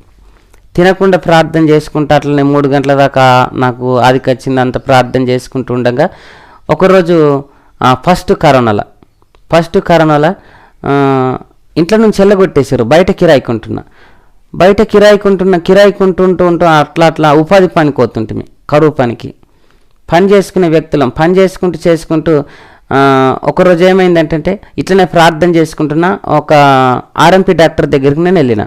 మా భార్య కొంచెం గొంతులో థైరాయిడ్ వచ్చిందని చెప్పి ఆ మందులకు మెడిసిన్ కోసం అని పోయిన తర్వాత ఆమె ఏమన్నదంటే పైసలు ఇస్తేనే మెడిసిన్ ఇస్తా అని చెప్పారు. మా దగ్గర అప్పుడు అంతంత మట్టుకే పైసలు ఏం లేవు, ఉపాధి పనికి పోతుంటిమి, ఏదో వీలైనప్పుడు ప్రార్థన చేసుకుంటుంటిమి. ఆమె అంటే 500 ఇస్తేనే మెడిసిన్ ఇస్తామని ఆ డాక్టర్ అన్నాడు. 500 లేవు కదా మా దగ్గర, ఒక 150 ఉంది అని చెప్తే 150కి మందులు ఎక్కడి నుంచి వస్తాయని చెప్పి వాళ్ళు అన్నారు. మందులు ఎక్కడి నుంచి వస్తాయని చెప్పిన తర్వాత వాళ్ళ దగ్గర కూర్చుండి కొంచెం మీరు హిందువులా అది ఇదని చెప్పి మాట్లాడుకుంటూ ఆ 150 వాళ్ళకి ఇచ్చేసి మిగిలిన డబ్బు మళ్ళీ ఇస్తా కానీ ఇప్పటికైతే ఇయ్యండి సార్ అని చెప్పి తీసుకొచ్చిన తర్వాత మళ్ళీ ఒక రోజు ఆ పైసలు ఇచ్చడానికని పోయినప్పుడు వాళ్ళు గొడవ పెట్టుకుంటుండ్రు, భార్యాభర్తలు విపరీతంగా గొడవ పెట్టుకుంటున్నప్పుడు నేనన్నా కదా వాళ్ళ దగ్గర కూర్చుండి, అమ్మ అట్టెందుకు గొడవ పెట్టుకుంటుండ్రు, ఒకసారి దేవుని గురించి తెలుసుకో, నేను కూడా ఇంట్లో హిందువులు ఎక్కున్నా ఇట్లా తెలుసుకున్నా, ఆయన బ్యాక్గ్రౌండ్ ఏందో నేను కూడా తెలుసుకుంటున్నా, కొంచెం తెలుసుకో అమ్మ అని చెప్పి నేను అడిగిన. అంటే మీరు పాస్టరా అంది. ఇంకా నా నోటికి పాస్టర్ అనే చెప్పుకుంటున్నా, నేను పాస్టర్ నేను చెప్పుకుంటున్నా. పూర్తిగా విశ్వసించారండి? కొంచెమే ఇంకా తెలుసుకుంటున్నా, దేవుణ్ణి ఇంకా నమ్ముతున్నా, ఎందుకంటే ఆయన చేస్తున్నాడు కదా. మా భార్యని అంటున్నా, పాల పాకెట్కి కూడా పైసలు లేవు మన దగ్గర, మనం అసలు ఎట్లా ఉపాధి పని కూడా కరువు పని పైసలు కూడా మనకు రాలేవు, ఎట్లా చేసుకుందామని చెప్పి అడిగినప్పుడు ఆమె అన్నదంటే ఏంటంటే ఒక ఖాతాలో 1000 రూపాయలు ఉన్నాయి, అంటే ఖాతా మీద 1000 రూపాయలు ఉంటాయి, బ్యాంకు ఖాతా మీద 1000 రూపాయలు ఉంటాయి, ఆ ఖాతా కొట్టేసి ఆ 1000 రూపాయలు తీసుకొస్తామని చెప్పి బ్యాంకుకి వెళ్ళింది. ఆమె పెళ్ళైన కొత్తలో అక్షర భారత్ అని చెప్పేది, సాక్షర భారత్ అని రాత్రి బడి చెప్పేది. అయితే అవి ఎప్పుడు వేసిర్రో మాకు తెలియదు, ఆ డబ్బులు ఎప్పుడు వేసిర్రో తెలియదు. ఆ 1000 రూపాయలు తీసుకొస్తాని చెప్పి చెక్ చేపించడానికి పోతే అందులో 10,000 ఉన్నాయి, ఇవి కాక ఇంకో 10,000 ఉన్నాయి, 11,000 ఉన్నాయి. ఈమన్నది కదా నాతోని 10,000 ఉన్నాయి ఇంట్లో అంటే నేను అన్నా, నీకు నెత్తికి ఇట్లా ఖరాబ్ అయిందా, మనకెవరు ఎత్తారు 10,000, నీకు పిసలేసిందని చెప్పి తిట్టిన. నిజంగానే 10,000 ఉన్నాయంటే నేను అన్నా కదా, సరే నమ్ముతలేను నేను, ఒక 5,000 అయితే తీసుకురా నమ్ముతా, మరి ఖచ్చితంగా ఉన్నాయా అని చెప్తే 5,000 తీసుకొచ్చింది. నాకు అనిపించింది అసలు ఎట్లా పాసిబుల్ అయింది, ఇది ఎట్లా అసలు సాధ్యం అని చెప్పి మళ్ళీ ఒకసారి అయితే ఆయనను అడుగుదాం అని చెప్పి మళ్ళీ 1 నిమిషం ప్రార్థన చేస్తున్నా. మళ్ళీ 1 నిమిషం ప్రార్థన చేస్తుంటే దేవుడు మాట్లాడుతున్నాడు, ఆకాశ పక్షులను పోషించలేను అని చెప్పింది కదా మేరమ్మ గారు, నిన్ను నేను పోషిస్తాను భయపడకని చెప్పి మళ్ళీ ఒక స్వరం వినబడ్డది. దేవుడు ఈ విధంగా పోషిస్తున్నాడేమని చెప్పి ఇంకా పూర్తిగా దేవుడి మీదకి డిపెండ్ అవుతుంది, ఇంకా తెలుసుకోవాలి ఈయన గురించి ఇంకా అని చెప్పి ఇంకా ప్రార్థన చేసుకుంటూ 5,000 బస్ ఛార్జీలు కట్టుకొని వెళ్ళిపోయిన తర్వాత బాగా వ్యతిరేకమైంది ఇంటికాడ ఇంకా ఇక ఎక్కువ ప్రార్థన అయిపోయింది, తక్కువ పని అయిపోయింది. ఎక్కువ శాతం ప్రార్థనలో దేవుడితో గడపాల, ఆయన తెలుసుకోవాలి ఇంకా అని చెప్పి తక్కువ పని చేసిన. మా నాన్న వాళ్ళు ఏమన్నారంటే, ఇంకా ఈయనకి దేవుని పిచ్చిలేసింది, ఇంకీడు బతకడు, ఇంకా వీడికి మెంటల్ అయిపోయింది వీడి మైండ్, మొన్నటిదాకా ఆ పూజ అన్నాడు, ఇప్పుడు ఈ పూజ అంటున్నాడు, వాడు మెంటల్ అయ్యండి అని చెప్పి మా భార్యకు లేనిపోని చెప్పినారు. చెప్తే ఏమన్నదంటే, ప్రార్థన చేసుకునే మందం చేసుకో అంతే, కానీ మొత్తం బైబిల్ పట్టుకునే తిరుగుతున్నావు, గంటలు దేవునితో గడుపుతున్నావు, నాతో ఉండవా ఇంకా అన్నది. నాతో ఉండవు, ఇంకా నాతో మాట్లాడవా, నీకు దేవుని పిచ్చేనా, ఇంకా నా పిచ్చి లేదా అని చెప్పి మొండిగా మాట్లాడింది.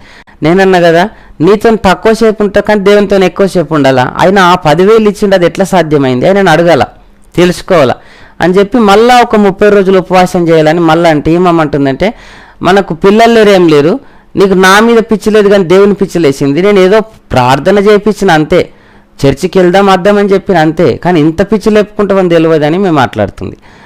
నేనంటున్నా ఏంటంటే, వీళ్ళు ఏదో మాట్లాడితే వీళ్ళ మాటలు ఎందుకు వినాలా, ప్రార్థనలో గడపాలని చెప్పినప్పుడు ఇంకా ఈమె వెళ్ళిపోయింది. ఇట్లా చేస్తే నేను ఉండను నీతట అని చెప్పి వాళ్ళ అమ్మ వాళ్ళని పిలిపించుకొని వెళ్ళిపోయింది. ఇంకా నేను ఉండను నీ దగ్గర, నీతో కాపురం చేయ, నేను వెళ్ళిపోతా అని చెప్పి వెళ్ళిపోయింది. వెళ్ళిపోయిన తర్వాత వెళ్ళిపోయినా సరే అని అనుకోలే, ఇంకా వెళ్ళిపోయినా సరే అని అనుకోక 2 సార్లు పోయినా తీసుకొద్దామని చెప్పి. నేను రాను, నీకు మొత్తం దేవుని పిచ్చిలేసింది, నేను రాను అన్నది. రాను అన్నాక తర్వాత ఇంటికి వచ్చిన అట్లా అట్లా అట్లా ఇంకా ఆలోచిస్తున్నా నాకు నేనే. అప్పుడున్నప్పుడేమో అందరు సంతోషంగా ఉన్నారు, ఎప్పుడైతే దేవుని తెలుసుకున్నానో వీళ్ళందరూ వ్యతిరేకం అవుతారు నాకు, అసలు ఏంది అని మళ్ళీ దేవుని అడుగుతున్నారు. మళ్ళీ 1 నిమిషం ప్రార్థన చేసుకుందామని చెప్పి ఆ 30 రోజులు ఫాస్టింగ్ ప్రార్థనలో ప్రార్థన చేసుకుంటున్నా.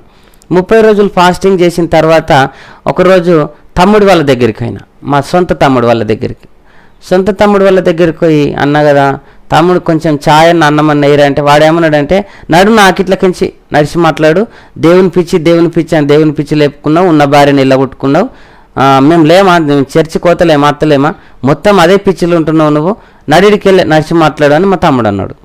ఇంకా నాన్న మాట్లాడాడు, ఇంత నుంచి వెళ్ళగొట్టేసిండు కదా నాన్న మాట్లాడాడు, ఎట్లా చేయాలి అని చెప్పేసి అసలు ఎవరి కోసం బ్రతకాలా, ఎవరి కోసం జీవించాలని చెప్పి ఇట్లా మెంటల్గా ఆలోచించి ప్రార్థన చేసుకొని, మరి నేను చచ్చిపోవాలనుకుంటున్నా, నాకు నువ్వు సహకరించని చెప్పి ప్రార్థన చేసుకొని బైబిల్ ఛాతి మీద పెట్టుకొని రైలు పట్టాల మీద వండుకున్నా, చనిపోవాలని చెప్పేసి. రైలు పట్ల మీద వండుకున్న తర్వాత ఏడుతున్నా, విపరీతంగా ఏడుతున్నా, నేను చచ్చిపోలా, నేను తెలుసుకోలేను నిన్ను, నాకు 10,000 ఇచ్చినావంటే నువ్వు ఎంత గొప్ప దేవుడు తెలుసుకుంటున్నా నేను, వీళ్ళు నమ్ముతలేరు, నేను చనిపోవాలి, ఇంకా అందరూ దూషిస్తుండ్రు, చుట్టాలు బంధువులు అందరు దూరం అయిపోయినరు, ఎందుకోసం ఇట్లా దూరం అవుతారు అని చెప్పి ఆ పట్టల మీద వండుకున్న తర్వాత మళ్ళొక స్వరం వినబడుతుంది, ఎందుకు నువ్వు చనిపోవాలనుకుంటున్నావు, నా కోసం బ్రతుకు అంటే, ఉన్నవాళ్ళు దూరం అయిపోయిన తర్వాత దేవుని కోసం ఏం బతుకుతామని చెప్పేసి అట్నే 2 గంటలు ఉన్న తర్వాత మా అక్కనే ఆ పట్టల కింద ఒక దగ్గర నీళ్లు తాగుతామని చెప్పి వెళ్ళిన, బాగా ధూపు అవుతుందని చెప్పి నీళ్ళు తాగుదామని వెళ్ళినప్పుడు అక్కడ ఒక మీటింగ్ జరుగుతుంది. ఒక తమ్ముడు మరణ అపాయములతో నచ్చిండు, చనిపోవాలని ఇష్టపడుతున్నాడు, ఎందుకు చనిపోతావు బిడ్డ, నీతో దేవుని నేనున్నా, నువ్వు ఎందుకు భయపడుతున్నావు, నా దగ్గరికి రాని విపరీతమైన మాటలు చెప్తున్నాడు అక్కడ వాక్యంతో. నేను అనుకుంటున్నా కదా, దేవుడు నాతో మళ్ళీ మాట్లాడుతుండేందో, బంధాలు దూరం అయిపోయినా కానీ నాకు ఆయన ఇంత ఇష్టపడుతుండ నన్ను, ఈ స్వరం ఏంది నాకు వినబడుతుందని చెప్పి అక్కడ కూర్చున్నా కొద్దిసేపు కూర్చున్న తర్వాత ప్రార్థన చేసుకుంటున్నా. మరి అందరు దూరం అయిపోయినారు కదా, ఒకప్పుడు తెలియలేక నేను హిందువుగా ఉన్నప్పుడు సంతోషంగా ఉన్నా, మరి నిన్ను నమ్ముకున్న తర్వాత ఎందుకు ఇట్లా జరుగుతున్నాయి, అందరు దూరం అయిపోయినారు, ఎవరు లేరు. ఆయన చెప్తున్నాడు కదా, నా కోసం బ్రతుకు, వాక్యంలో చెప్తున్నాడు, నా కోసం బతుకు, ఎవరి కోసం ఎందుకో బతకదనుకుంటున్నావు, ఎందుకు చింతిస్తున్నావు, ఎందుకు ఏడుస్తున్నావు అని చెప్తే ఏడుతున్నా అంతే, ఇంకా భయంకరంగా ఏడ్చుకుంటూ ప్రార్థన చేసుకుంటున్నా. మరి మళ్ళీ అనిపించింది, ఆవు కదా, నిజమే కదా, బ్రతికితే దేవుని కోసం బతకాలి కదా, మరి ఎందుకు చనిపోవాలనుకుంటున్నా నేను, ఎక్కడైనా చర్చిలో ఏదో ఒక మ్యాట్లు వేసుకుంటానో లేకపోతే సేవ చేసుకుంటానో ఇంకా ప్రార్థన చేసుకుంటానో ఉంటా, కానీ మాత్రం చచ్చిపోవద్దు అని ఇట్లా ఆలోచన వచ్చిన తర్వాత మళ్ళీ ఇంటికి వెళ్ళిపోయిన తర్వాత ఇంకా పరిస్థితులు ఘోరం అయిపోయినాయి, తినటానికి బియ్యం లేవు, వేసుకునటానికి బట్టలు లేవు, కొంచెం దీనస్థితి వచ్చిన తర్వాత నా భార్య వచ్చింది, మాట్లాడుకుందాం వచ్చింది, ప్రార్థన చేసుకుంటా నువ్వు ఇట్లనే ఉంటున్నావు, మనకి ఎవరు నడుపుతారు, మరి ఎప్పుడు ప్రార్థన, నేను ఇంకా పని చేసుకోకపోతే ఎట్లా, ఒక ఆడదాన్ని నడపకపోతే నువ్వు మొగోడువేనా అని మాట్లాడుతున్నారు. ఇట్లా మొండిగా మాట్లాడుతుంటే నేను అన్నా కదా, పని చేసుకుందామంటేనేమో ప్రార్థనకు దూరం అయితేనేమో, ప్రార్థన చేసుకుంటేనేమో పని చేసుకోలేకపోతున్నా, ఎట్లా అని చెప్పేసి అట్నే ప్రార్థన చేసుకుంటూ పని చేసుకుంటున్నాం. మనం బ్రతికితే దేవుని కోసమే బ్రతకాలని చెప్పి మా భార్యకు చెప్పిన, బ్రతికితే దేవుని కోసమే బ్రతకాలంటే సరే చేయు, ప్రార్థన చేసుకో, కానీ పని మాత్రం చేయాలి ఖచ్చితంగా, పని చేయకపోతే మనకు నడవదని చెప్తే ఇంకా అట్లా పని చేసుకుంటూ ప్రార్థన చేసిన. ఒకరోజు దేవుడు మాట్లాడింది ఏంటంటే, ఉన్న దగ్గరనే ప్రార్థన చేస్తే నేను సమస్తం నీ దగ్గరకు తీసుకొస్తా, అనేకులను నడిపిస్తా నీ దగ్గరికి అని చెప్పినప్పుడు మా భార్య నేను ఇంట్లోనే ప్రార్థన చేసుకున్నప్పుడు చాలు చేసినాం. ఇంకా కిరాయి ఇంట్లో ప్రార్థన చేసుకుంటే కిరాయి వాళ్ళు ఒప్పుకోకపోతే చిన్నగా రూమ్ వేసుకున్నాం ఇంటి దగ్గర, చిన్నగా అంటే ఒక 4-5 కూర్చుండే మందమే ఉంటుంది. ఒక్క మంచం బట్టి అంత మందమే రూమ్ వేసుకున్నాం. అవి కూడా మా కష్టం చేసి పని పైసలతో రూమ్ వేసుకున్న తర్వాత మా నాన్న ఏమన్నాడంటే ఇంక అందరితో దేవుని పిచ్చిలేసి ఇంత పెద్ద ఇల్లు వదిలేసుకొని అన్నదమ్ములను వదిలేసుకొని మా కుటుంబం అంతటిని వదిలేసుకొని ఆ చిన్న అటాచ్ బాత్రూమ్ కట్టుకున్నాడని చెప్పి ఎగతాళిగా మాట్లాడిండు మా నాన్న ఎగతాళిగా మాట్లాడితే వచ్చి చూసే వాళ్ళందరూ కూడా అటాచ్ బాత్రూమ్ కట్టుకున్నావా దేవుడు దేవుడు అని అప్పుడేమో ఆపిచ్చి ఉండే అంత పెద్ద ఇంట్లో ఉన్నావు, ఇప్పుడు దేవుని నమ్ముకొని ఉన్నదంతా వెళ్ళిపోయింది, అసలు నీకు ఏమైనా మైండ్ ఉందా, అంత పెద్ద ఇల్లు వదిలేసుకొని ఈ అటాచ్ బాత్రూంలో ఎందుకుంటున్నావు, ఇంట్లో చీరలు కట్టుకొని స్నానం చేసేవాళ్ళం నేను మా భార్య, చీరలు కట్టుకొని స్నానం చేసుకుంటూ ఆ రూమ్లో ఉండేవాళ్ళం, ఈ అటాచ్ బాత్రూంలో ఎందుకుంటున్నావు, ఆ దేవుని నమ్ముకొని నువ్వేం గొప్పగా అయినావు, ఏం పెద్ద పెరిగినావు అని చెప్పి ఇష్టానుసారంగా మాట్లాడినారు అందరూ కూడా. ఆయన రుచి ఏందో నేను తెలుసుకున్నా కాబట్టి నేను మీరు ఎన్ని మాట్లాడినా నేను అదే పిచ్చిలో ఉంటాను చెప్పి అదే అటాచ్ బాత్రూంలో ప్రార్థన చేసుకుంటున్నాం నేను నా భార్య. ప్రార్థన చేసుకుంటుంటాగా ఇంకెవరు ఆపలేరు మమ్మల్ని. ఆ కిరాయిల కంటే కొంచెం ఎక్కువ ప్రార్థన చేసుకున్నాం. ఇంకా మనం ప్రార్థన స్టార్ట్ చేయాలని చెప్పి ప్రార్థన చేసిన, దేవుని దగ్గర అడిగిన. ప్రార్థన స్టార్ట్ చేయాలంటే మా దగ్గర ఏం లేవు కదా, సౌండ్ బాక్స్ లేదు, ఏం లేదు. మనం ప్రార్థన పెట్టుకునేటోళ్ళు పెద్ద పెద్ద సౌండ్ బాక్సులు పెట్టుకుంటారు, ఏమేమో పెట్టుకుని చేస్తారు కదా, మనం ఎట్లా అని చెప్తే చిన్నగానే ప్రార్థన చేసుకుంటుంటాం. సండే నలుగురమే కూర్చుండి చిన్నగా ఏదో అచ్చిరాని పాటలు పాడి ప్రార్థన చేసుకొని కొంచెం కీర్తన చదువుకొని ముగించుకుంటుంటాం. ఆ విధంగా చేసుకుంటుండగా అందరూ కూడా అటాచ్ బాత్రూంలో ఉన్న వ్యక్తి ప్రార్థన చేస్తుండట, ఇట్లనట అట్లనట, ఆయనకి దేవుని పిచ్చిలేసింది, ఇష్టానుసారంగా మాట్లాడినారు. ఇంకా ఇష్టానుసారంగా మాట్లాడినప్పుడు నేను ఇంకెక్కువ మళ్ళీ ఉపవాసం చేయాలా, దేవుళ్ళు ఎదగాలని చెప్పి మళ్ళీ 40 రోజులు ఉపవాసం చేసినప్పుడు దేవుడు అన్నాడు కదా, నీకు దయ్యాల మీద అధికారం ఇస్తున్నా, క్యాన్సర్ గడ్డల మీద అధికారం ఇస్తున్నా, పిల్లలు కాని వారి మీద అధికారం ఇస్తున్నా అని చెప్పి ప్రార్థన చేసినప్పుడు దేవుడు మాట్లాడిండు స్వస్థత వరం. అయితే క్యాన్సర్ వ్యాధి డాక్టర్లతోనే కాదు మనతోనే ఎట్లా అవుతుంది అని చెప్పి నా ఆలోచన రాలేదు అట్లా. ఇంకా దేవుడు గొప్పోడు, ఆయన ఆ రోజు 10,000 ఇచ్చిన దేవుడు ఈరోజు ఈ గడ్డలు కరిగించాడా అని చెప్తే ప్రార్థన చేసినప్పుడు అట్లా ఇంకా బయటకు వెళ్తుంటే సువార్తకు మహారాష్ట్రకు దేవుని సువార్త నిమిత్తమే మహారాష్ట్రకి వెళ్ళిన. మహారాష్ట్రలో దేవుడు అంటేనే తెలియదు, అసలు దేవుడు అంటే కూడా ఒప్పుకోరు వాళ్ళు, యేసుప్రభు దేవుడు అంటేనే కొడతారు. అక్కడ ఒక్కటే అతను పరిచయం నాకు, ఒక్కతని కోసమే ప్రార్థన చేయటానికి ఆ ఇంట్లోకి పోయినప్పుడు వాళ్ళ ఇంట్లో పెద్ద దయ్యం శక్తి ఉంది, ఆ శక్తిని తీసేయాలని చెప్పి తీసుకొచ్చినాం మిమ్మల్ని అని చెప్పారు నన్ను. నేను అన్నా కదా ప్రార్థన చేయటం మట్టుకే కానీ శక్తులను తీసుడు చేసుడు మనతను కాదు అని చెప్పి అట్లా అది హిందువులాగా మనం పాటించదయ్యా, ఇంట్లో ప్రార్థన చేసుకుంటే అన్నీ వెళ్ళిపోతాయి అని చెప్పి నేను ప్రార్థన చేసిన. ప్రార్థన చేస్తే వాళ్ళ ఇంటి వాళ్ళు ఏమన్నారంటే ఆ శక్తిని చూడలేము, పెద్ద పెద్ద మంత్రకాలనే తీసుకొచ్చి చూపించినాం, అది ఎవరితో దంగలేదు, నువ్వు చూస్తే గింతున్నావు, నువ్వేం ప్రార్థన చేస్తావు, నీతోనేమవుతుందని వాళ్ళు అన్నారు. వాళ్ళు అన్నప్పుడు సరే 1 నిమిషం అయితే ప్రార్థన చేద్దాం, దేవుడు గొప్పోడు అని చెప్పి ప్రార్థన చేసినప్పుడు అక్కడ ఉన్న వాళ్ళ చెల్లె ఎంటికలు అన్నది ఇట్లా పాము పడగల లెక్క నిలబడ్డాయి లేచి, ఈ జడ ఉంటుంది కదన్న, ఈ పడగల లెక్క లేచి నిలబడ్డాయి ఆ ఎంటికలు.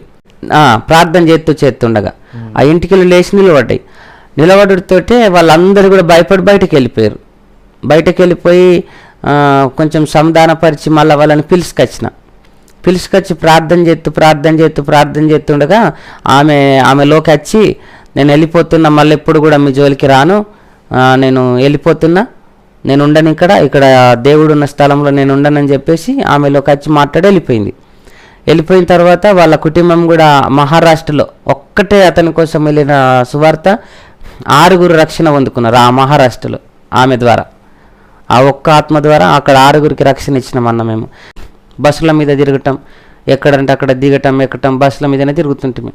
ఒక్కొక్క రోజు ఎక్కడన్నా తిరంబడితే ఉంటుంటిమి, లేదంటే మళ్ళీ బస్సుల మీద వచ్చి మళ్ళీ ఇంటికి నడిచి వెళ్ళే వాళ్ళం. ఆ విధంగా వెళ్తూ ఒకరోజు నాగారం అని వెమ్లవాడ దగ్గర ఉంటుంది, అక్కడ ప్రార్థనకి వెళ్ళినాం. అందరూ కూర్చున్నారు, కొత్తగా దేవుని నమ్ముకోలేని వారు కూడా మా దగ్గరికి వచ్చి ప్రార్థన చేయించుకుంటుండగా ఒక ఆమెకు 18 సంవత్సరాల నుంచి పిల్లలు లేరు. 18 సంవత్సరాల నుంచి పిల్లలు లేరు. అయ్యా మాకు ఇట్లా ప్రార్థన చేస్తారని తెలిసింది, మీ దగ్గరికి వచ్చినాం, 18 సంవత్సరాల నుంచి మాకు గర్భఫలం ఏం లేదంటే, నేను ప్రార్థన చేస్తామ్మా కళ్ళు మూసుకొని చెప్తే ఆమె ఏమన్నదంటే, నాకు నీటి బుడగలైనాయి అని చెప్పారు అయ్యా, నాకు కారని చెప్పారు, గిర్మిట్ చేయించుకున్నా, నేను కారని చెప్పారు హాస్పిటల్ అంటే, అమ్మ దేవుడు గొప్పోడు సజీవుడు, నాకు వరం ఉంది ప్రార్థన చేస్తా అని చెప్పినప్పుడు ప్రార్థన చేస్తే ఆమె తెల్లారేమన్నదంటే ఆ రోజు అక్కడనే ఉన్నాం. తెల్లారేమన్నదంటే అయ్యా నేను నీటి బుడగల కోసం ఆపరేషన్కి వెళ్తున్నా, నా కోసం ప్రార్థన చేయండి అని చెప్పినప్పుడు సరే అమ్మ నువ్వు నమ్ముతలేవు కదా, సరే వెళ్ళు అని చెప్పి ప్రార్థన చేసిన. నీటి బుడగల కోసం మన ఆపరేషన్ థియేటర్లకి ఆపరేషన్కి పోయినప్పుడు టెస్టులు రాస్తారు కదా, అక్కడ అన్ని టెస్టులు యూరిన్ టెస్ట్ బ్లడ్ టెస్ట్ అన్ని చేస్తామని టెస్టులు రాసినప్పుడు అమ్మ నీకు నీటి బుడగలు ఉన్నమాట నిజమే, కానీ ఇంతకు ముందుండే ఇప్పుడు టెస్ట్లో మాత్రం నీటి బుగ్గలు లేవని చెప్తుండ్రు డాక్టర్లు చెప్తుండ్రు రిపోర్ట్లలో. నీటి బుడగలు లేవమ్మా, ఇందులో ప్రెగ్నెంట్ కన్ఫర్మ్ అని చూపిస్తుంది, అసలు ఏం చేసుకొని వచ్చినావని చెప్పి డాక్టర్లు ఆశ్చర్యపోయినప్పుడు ఆమె నాకు ఫోన్ చేసినప్పుడు నేను అన్న కదా సంతోషించి ప్రార్థన చేసిన, అమ్మ నీకు దేవుడు గర్భఫలం ఇస్తుండమ్మా సంతోషంగా ఉండు, నువ్వు హాస్పిటల్కి వెళ్ళక ఆపరేషన్ చేయించుకోక అమ్మ మళ్ళీ అని చెప్పినప్పుడు ఆమె నమ్మకుండా 2 నెలల దాకా ఇంట్లోనే ఉంది, ఇక చేయించుకోకుండా. 2 నెలల తర్వాత మళ్ళీ హాస్పిటల్కి వెళ్తే నువ్వు ప్రెగ్నెంట్ కన్ఫర్మ్ అని చెప్పిండ్రు. అట్లా ఆమెకు ప్రార్థన చేసుకుంటా ఆమె ద్వారా ఇంకొకళ్ళకు ఆమె కొడుకు పుట్టిండు 18 సంవత్సరాల తర్వాత కొడుకు పుట్టిండు. ఆమె ద్వారా ఇంకొకళ్ళకు అట్లా తెలిసిన తర్వాత ఒక దగ్గర సువార్తకు పోయిన తర్వాత నేను అన్న కదా నడుచుకుంటూ తిరగటానికి ఇబ్బంది అవుతుందయ్యా, నాకు ఒక వెహికల్ ఉంటే చూడండి అని చెప్పి అడిగిన. నువ్వు బైక్ నడుపుతావంటే నాకు బైక్ నడపరాదు, స్కూటీ నడపరాదు, నాకు ఏం నడపరాదు, నేను సైకిల్ దొక్కుతా అని చెప్పి అడిగిన వాళ్ళని. సైకిల్ దొక్కుతా అని చెప్తే అడిగితే వాళ్ళు అన్నారు కదా అయ్యా మేము స్కూటీ నేర్చుకుంటావా అంటే అంత డబ్బు నా దగ్గర ఎక్కడదయ్యా, నా దగ్గర డబ్బు ఏం లేదు, ఇప్పుడిప్పుడే కొత్తగా సేవ చేస్తున్నా, నేను దేవుని కోసం బ్రతకాలని ఆశపడుతున్నా, లేదయ్యా నా దగ్గర డబ్బులేం లేవు కానీ ప్రార్థన చేయండి దేవుని చిత్తమైతే తీసుకుంటా అని చెప్పి నేను అన్నా. అంటే అక్కడి నుంచి ఇంకొక దగ్గరకు తీసుకుపోతే వాళ్ళు అయ్యా మాకు ఎన్ని సంవత్సరాలు అవుతుంది మ్యారేజ్ చేసుకుందామంటే నాకు కుదురుతలేదు, మాకు ఒకసారి ప్రార్థన చేస్తావా అని చెప్పి వాళ్ళ ఇంటికైనా వెళ్ళిన తర్వాత సరే అయ్యా ప్రార్థన చెప్పి ఇచ్చుకున్నారు. మ్యారేజ్ కోసం ప్రార్థన చేసిన తర్వాత వాళ్ళ ఇంట్లో ఏమన్నంటే అయ్యా మాకు వెహికల్ కోసం ప్రార్థన చేయండి. వెళ్ళిన దగ్గరలా చెప్తున్నా వెహికల్ కావాలా నడుపుడైతే నాకు రాదు, ఇంకా తీసుకోవాలని ఒక ఆశ. వాళ్ళు అన్నారు కదా అయ్యా మా దగ్గర ఒక స్కూటీ ఉంది మరి సెకండ్ హ్యాండ్ది తీసుకుంటావా అని వాళ్ళు అన్నారు. తీసుకుంటే కానీ నాకు నడపడం రాదు అనే ఆలోచన కంటే ఎక్కువ డబ్బులేం లేవు కదా నా దగ్గర అని నా మనసులో ఒక వేదన. ఆ రోజు 10,000 ఇచ్చిన దేవుడు ఈరోజు ఇయ్యడా అని చెప్పేసి సరే తీసుకుంటా అని చెప్పినప్పుడు నా దగ్గర ఒక 500 ఉన్నాయి, వాళ్ళు కానుక పెట్టినాయి, ఒక 500 ఉన్నాయి. మరి ఆ స్కూటీ ఎంత అయ్యి అని చెప్తే 30,000 అన్నాడు. సెకండ్ హ్యాండ్ స్కూటీ 30,000 అంటే అంత డబ్బు నా దగ్గర ఏం లేదు కదా అని మనసులో ఒక బాధ. ప్రార్థన చేసుకున్న తర్వాత అక్కడక్కడ ఉన్న వాళ్ళందరూ కూడా అక్కడ గుంపు ఒక 80 మంది దాకా గ్యాదర్ అయినరు ప్రార్థనకు. 80 మంది దాకా గ్యాదర్ అయిన వాళ్ళందరూ కూడా యవనస్తులు వాళ్ళు ఏమన్నారంటే అయ్యా ఈ స్కూటీ తలం నువ్వు తీసుకో అని చెప్పి వాళ్ళు నా చేతికి ఇచ్చారు. నేను అన్నా కదా ఈ స్కూటీ నాకు నడపరాదయ్యా, నేనేం డబ్బు మీకు ఇవ్వలేను కదా, ఈ స్కూటీ ఎందుకు ఇస్తారు, నాకు తాళం ఎందుకు ఇస్తారు అంటే వాళ్ళు ఏమన్నారంటే అయ్యా మేము స్పాన్సర్ చేస్తున్నాం నీకోసం, నువ్వు సేవ కోసం తిరుగుతున్నావు కదా, నువ్వు దీన్ని వాడుకో అని చెప్పి నాకు ఇచ్చారు. ఇది వాడుకో అని చెప్పి నాకు ఇచ్చినప్పుడు నాకు నడపరాదు కదా, ఈ స్కూటీ నాకు నడపరాదు, నేను తీసుకుని ఎట్లా వెళ్ళాలన్నప్పుడు అక్కడున్న వాళ్ళు ఏమన్నారంటే అయ్యా మేము కొంచెం ప్రాక్టీస్ చేపిస్తాం తర్వాత నువ్వు నడుపుకుంటూ వెళ్ళొచ్చు అని చెప్తే ప్రార్థన చేసుకొని కొంచెం మెల్లగా దాన్ని నేర్చుకొని నేను ఆదిలాబాద్ కానీ కరీంనగర్ కానీ ఆ స్కూటీ మీద పరిచర్య కోసం అక్కడక్కడ తిరుగుతుండగా క్యాన్సర్ వచ్చిన వాళ్ళని తీసుకొచ్చినప్పుడు క్యాన్సర్ నార్మల్ రిపోర్ట్లు రావటం, పిల్లలు కాని వాళ్ళకు నేను కొత్తగా సేవకు వచ్చినప్పుడు 22 మందికి కాన్పైంది, 22 మందికి కన్ఫర్మ్ అయ్యి కొడుకులు పుట్టడం, మళ్ళీ తర్వాత దయ్యాలు పట్టిన వాళ్ళకు విడుదల అవ్వటం, ఎంతోమంది తాగుబోతులు మార్చబడటం, ఆ విధంగా కొంచెం దేవునిలో ఎదిగిన తర్వాత ఎదుగుతూ అట్లా దేవుడు కొంచెం నన్ను ఆశీర్వదించుతూ ఒకరోజు తిందామంటే కూడా తిందామంటే బియ్యం లేకుండా వేసుకుందామంటే బట్టలు లేకుండే నా జీవితంలో. నేను సేవకు కొత్తగా వచ్చినప్పుడు అందరూ కూడా ఏ దేవుణ్ణి నమ్మి పిచ్చి లేపుకున్నాడు, ఆడికి తిందామంటే లేని స్థితిలో ఉన్నాడని చెప్పి అట్లా గాయపరిచిన నన్ను ఆ విధంగా తిరుక్కుంటూ అటు నాకు చుట్టుపక్కల ఎక్కడైతే అక్కడికి నేను సువార్త నిమిత్తం వెళ్ళినప్పుడు వాళ్ళు నన్ను ప్రేమించి నాకు బట్టలు కొనియటం, ఫోన్ కొనియటం, ఆ దేవుని ప్రేమను బట్టి ఒక్కొక్కళ్ళు ఒక 50 కిలోల బియ్యం ఇవ్వటం, 25 కిలోల బియ్యం ఇవ్వటం. ఆ విధంగా కొంతమంది తాగుబోతులు మార్చబడి, దయ్యాలు పట్టిన వాళ్ళు మార్చబడి చిన్నగా మల్ల షెడ్ వేసుకున్నాం ఇంటి దగ్గర. అందరి సహాయంతో, దేవుడి సహాయంతో చిన్నగా షెడ్ వేసుకున్న తర్వాత నా దగ్గర నలుగురుగా ఉన్న బిడ్డలు ఇప్పుడు 70-80 మందిగా మారిండ్రు. నేను నూతనంగా బాప్తిస్మం ఇచ్చిన వాళ్ళందరూ కూడా, మేము బాప్తిస్మం ఇచ్చి రక్షించుకున్న వాళ్ళే, తాగుబోతులు, క్యాన్సర్ వచ్చిన వాళ్ళు, అట్లా 80 మంది మారిండ్రు.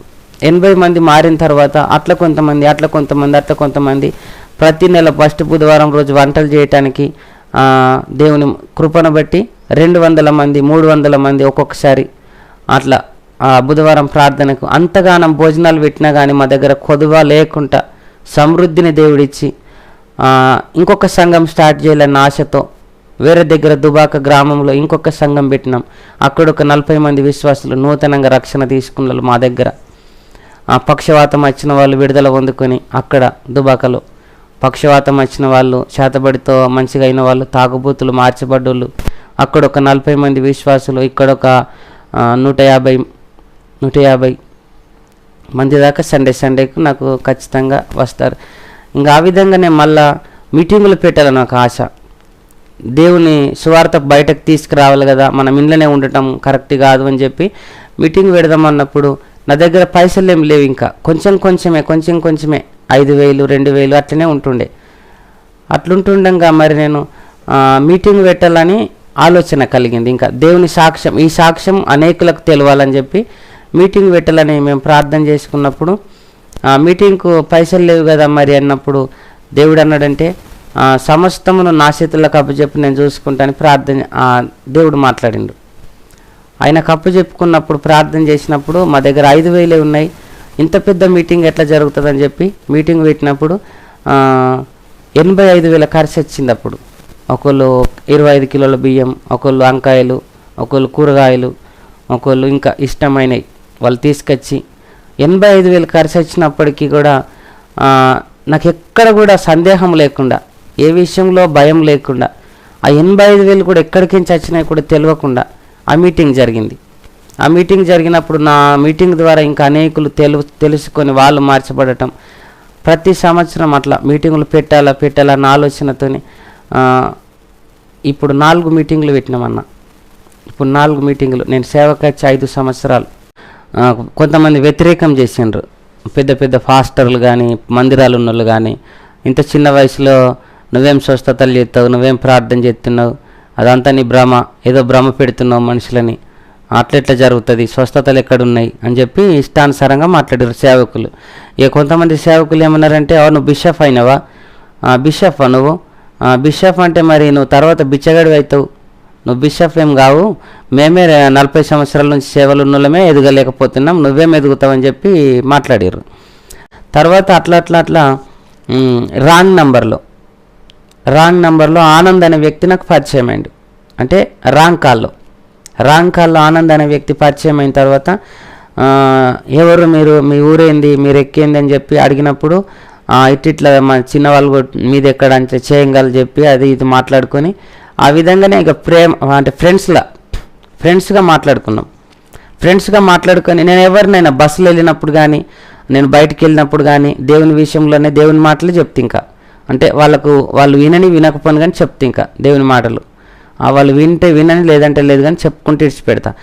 అతనికి కూడా రాంగ్ నెంబర్లో పరిచయమైన అతనికి కూడా దేవుని మాటలే చెప్పిన.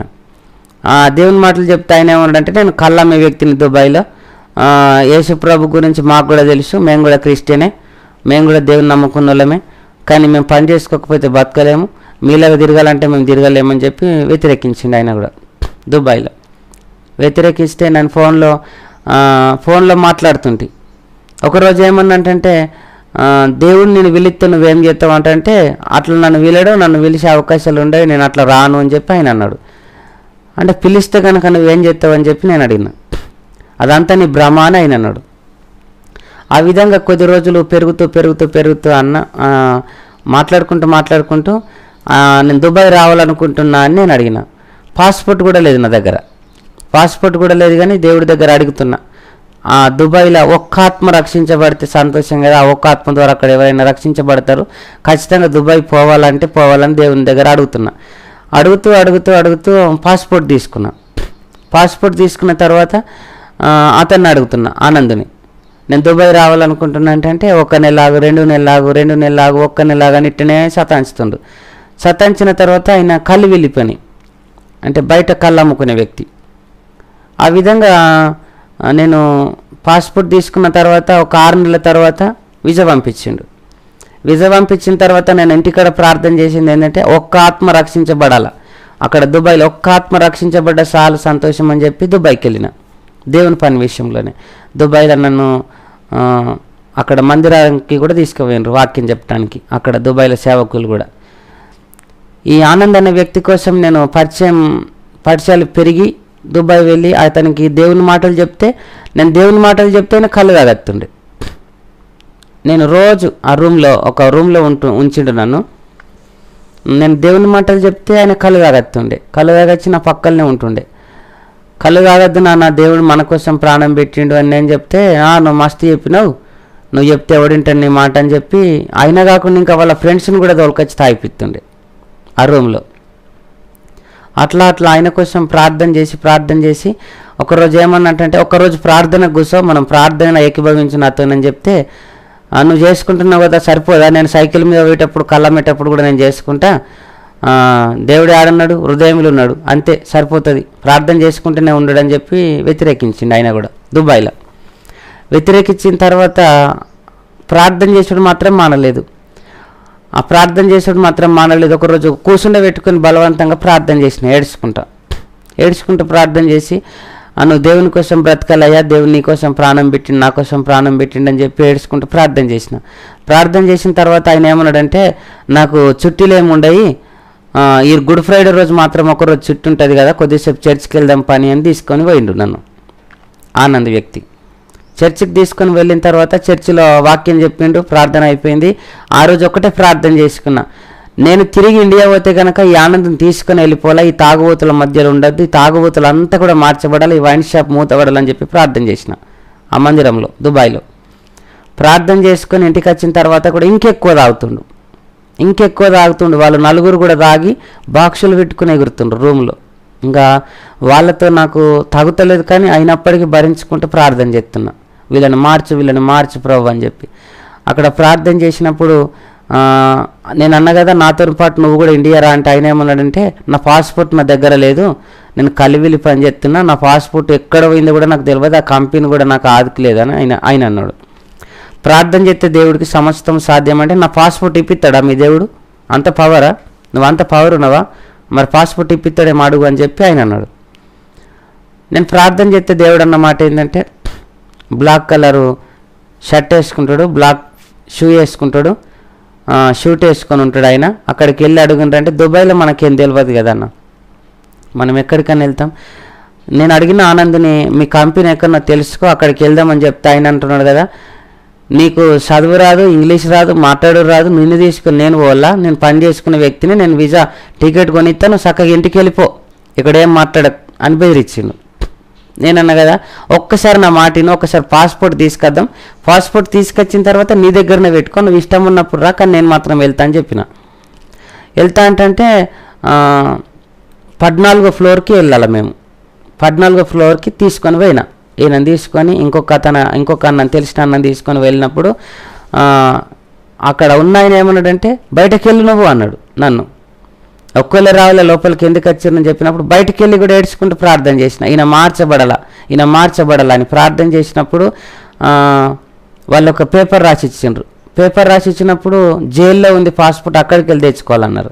ఈయన భయపడుతుండే. ఇంకా ఈ ఆనంద్ అనే వ్యక్తి జైల్లోకి ఇవ్వాలంటే అక్కడ నన్ను అక్కడనే పట్టుకుంటారు, నేను ఎటు కాకుండా అయిపోతా, నీ మాటలు విని, నీ దేవుని మాటలు విని నేను అక్కడనే అయిపోతాను, నువ్వు ఇక్కడనే అయిపోతావు, నేను అద్దానంగా నువ్వు మొండి పట్టు పట్టినావు అని చెప్తే, జైళ్ళకైనా సరే చెరసాలను బ్రద్దలు చేసే దేవుడి మాటని మనం నడాలని చెప్పి తీసుకొని పోయినప్పుడు పాస్పోర్ట్ ఇయ్యక నన్ను అటే ఉంచుకుంటే ఎట్లా అంటే, విశ్వాసంతో నుండు, దేవుడు గొప్పోడని చెప్పి ప్రార్థన చేసి ఆయన జైల్లోకి పంపించిన బయట నిలబడ్డప్పుడు పాస్పోర్ట్ ఇచ్చారు వాళ్ళు, ఎక్కడ కూడా ఏం అబ్జెక్షన్ చేయకుండా పాస్పోర్ట్ ఇచ్చారు.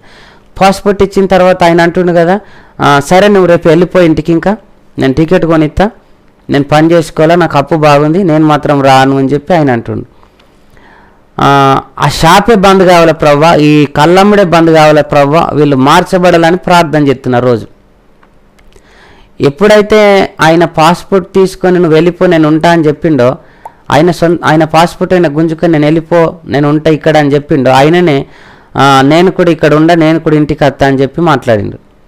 మాట్లాడినప్పుడు ప్రార్థన చేసిన, దేవా నువ్వు గొప్ప దేవుడు, ఆయనను పట్టుకున్నందుకు. ఆయనతో పాటు ఈ ఇంకా నలుగురు కళ్ళు అమ్ముతారు అందులో. ఈ కళ్ళు దుకాణం బంద్ ఈ నలుగురు కూడా మార్చబడాలా. ఈ దుబాయ్లో ఇంక ఇలాంటి వారు ఎంతమంది ఉన్నారో వారందరూ కూడా మార్చబడాలని అక్కడక్కడ క్యాంపుల దగ్గరికి వెళ్ళి సువార్త ప్రకటించిన. తెలిసిన వాళ్ళ దగ్గరికి వెళ్ళి దేవుని మాటలు చెప్పుకుంటా వీళ్ళ నలుగురి కోసం ప్రార్థన చేస్తున్నా. నలుగురి కోసం ప్రార్థన చేస్తే ఆ నలుగురిలో ఇద్దరు అంటున్నారు ఏంటంటే, నువ్వు భూమి తలక్రిందులైనా కానీ అది జరగని పని, కళ్ళమ్ముడు బంద్ కాదా, షాప్ బంద్ కాదు అని చెప్పి ఆ షాప్ ఓనర్, ఆ కళ్ళుకు ఆ యజమాని, దానికి ఓనర్ నా దగ్గరికి వచ్చి, నువ్వు వచ్చి అంగడి చేసిపోతాను వచ్చినావు, ఇక్కడికి వెళ్ళిపో, ఈ షాప్ బంద్ కావాలి అది ఇది అని చెప్పి మాట్లాడుతున్నావట, పిల్లలు చెప్పారు నాకు అని చెప్పి వ్యతిరేకించినప్పుడు నేను అన్నా కదా, ఖచ్చితంగా ఇది బంద్ కావాలా, దేవుడికి ఆయాసకరం, మీరు నలుగురు చేయబట్టి 40 మంది ఖరాబ్ అవుతారని చెప్పి తిట్టిన. ఆయన అన్నాడు కదా, ఇట్లా కనుక చేతివంటే ఒప్పుకోనని చెప్పి ఇష్టానుసారంగా మాట్లాడినప్పుడు ఆనంద్ అనే వ్యక్తిని నేను తీసుకుపోవాలి, ఏదేమైనా సాధ్యమే, ఖచ్చితంగా దేవునికి సాధ్యం, తీసుకుపోతా అన్నప్పుడు ఇంకో వ్యక్తి అంటుండు కదా, తీసుకపో, నేను మాత్రం 3 సంవత్సరాల దాకా ఇదే కళ్ళు అమ్ముతా అంటుండు. అన్నప్పుడు ప్రార్థన చేసిన ఆనంద్ అనే వ్యక్తి పాస్పోర్ట్ తీసుకొని నాతో ఇండియాకి రావటం జరిగింది. నాతో పాటు ఆయన కూడా సేవ చేస్తుండు, అంటే పరిచర్య, నా దగ్గర షాపులు తీయటం, మైకులు సదరటం, సువార్త నిమిత్తమై నా కోసం రావటం. ఆయన నేను రాను అక్కడి నుంచి రాను అనే వ్యక్తి నాతోని పాటు వచ్చిండు. ఆయననే ఈ ఆనంద్ నాతో పాటు ఈరోజు సువార్త నిమిత్తమై భారం కలిగి కుటుంబం వదులుకొనైనా సరే దేవుని కోసమే బ్రతకాలన్న ఆశతో ఈరోజు నాతో పాటు ఇతను కూడా నాతోనే ఉంటున్నాడు. ఇలా చెప్పుకుంటూ పోతే ఎన్నో సాక్ష్యాలు ఉన్నాయి దేవుడు చేసినాయి. ఇంత చెప్పుకోవటానికి ఇంకా సమయం సరిపోదు కాబట్టి, కానీ ఇంకొక అన్న కూడా ఆ దుబాయ్లో ఇంకా 3 సంవత్సరాల దాకా రాను అన్న వ్యక్తి కూడా ఇండియాకు రావటం జరిగింది. నాకు అక్కడున్న యజమాని ఎప్పుడైతే నన్ను బెదిరించి నువ్వు వెళ్ళిపో, ఇంటికి వెళ్ళిపో, ఎందుకు ఇట్లా అంగడి చేసేందుకు వచ్చినావు అనే వ్యక్తి కూడా ఇండియాకు రావటం జరిగింది. ఆ వైన్ షాప్ మూతపడ్డది. అతను కూడా నా దగ్గరికి ప్రార్థన కోసం నా దగ్గరికి వచ్చి ఆ అన్న కూడా నా దగ్గర ప్రార్థన చేయించుకున్నాడు. నా షాపు బంద్ చేసుకున్నా, నేను కూడా ఏదో పని చేసుకుని బ్రతకాలని ఇప్పుడు ఇంటి దగ్గరనే ఉన్నాడు. ఇలా చెప్పుకుంటూ పోతే ఇంకెన్నో సాక్ష్యాలు ఉన్నాయి. ఒకప్పుడు చిన్న జీవితంలో ఉన్న నాకు మరి తాగుబోతులు, దొంగలు, వ్యభిచారంలో చెడ్డ అలవాట్లకు బానిసైన బిడ్డలు కూడా ఎంతోమంది మా ప్రార్థన ద్వారా మార్చబడి మాతో ఇప్పుడు యవనస్తులకు 30 మంది దాకా మాతో పాటు సువార్త నిమిత్తమై తిరుగుతున్నారు. ప్రతి విషయంలో మాకు సహకరిస్తూ మాతో పాటు వాళ్ళు కూడా నా సొంత బిడ్డలుగా నన్ను ప్రేమిస్తూ నాతో పాటు 30 మంది బిడ్డలు ఉన్నారు. ఇంకా అలాంటి వ్యసనాలతో ఎంతమంది బిడ్డలు అయితే ఉన్నారో వారందరూ కూడా మార్చబడాలని మాకు ప్రార్థన, మాకు మనవి. ఇంకా బ్రతికినంత కాలం ఏ విషయంలో భయం లేకుండా దేవుని కోసమే బ్రతకాలని, ఆయన పరిచర్య చేయాలని ఆశ కలిగి ఇంకా అనేకులు నాలాంటి వాళ్ళు, ఒకప్పుడు తాగుబోతుని, ఒకప్పుడు దొంగని, ఒకప్పుడు పూజారిని, ఒకప్పుడు లోకానుసారంగా తిరిగే వ్యక్తిని నన్ను మార్చిన దేవుడు ఇంకా అనేకులను మార్చాలని నాదొక సాక్ష్యం.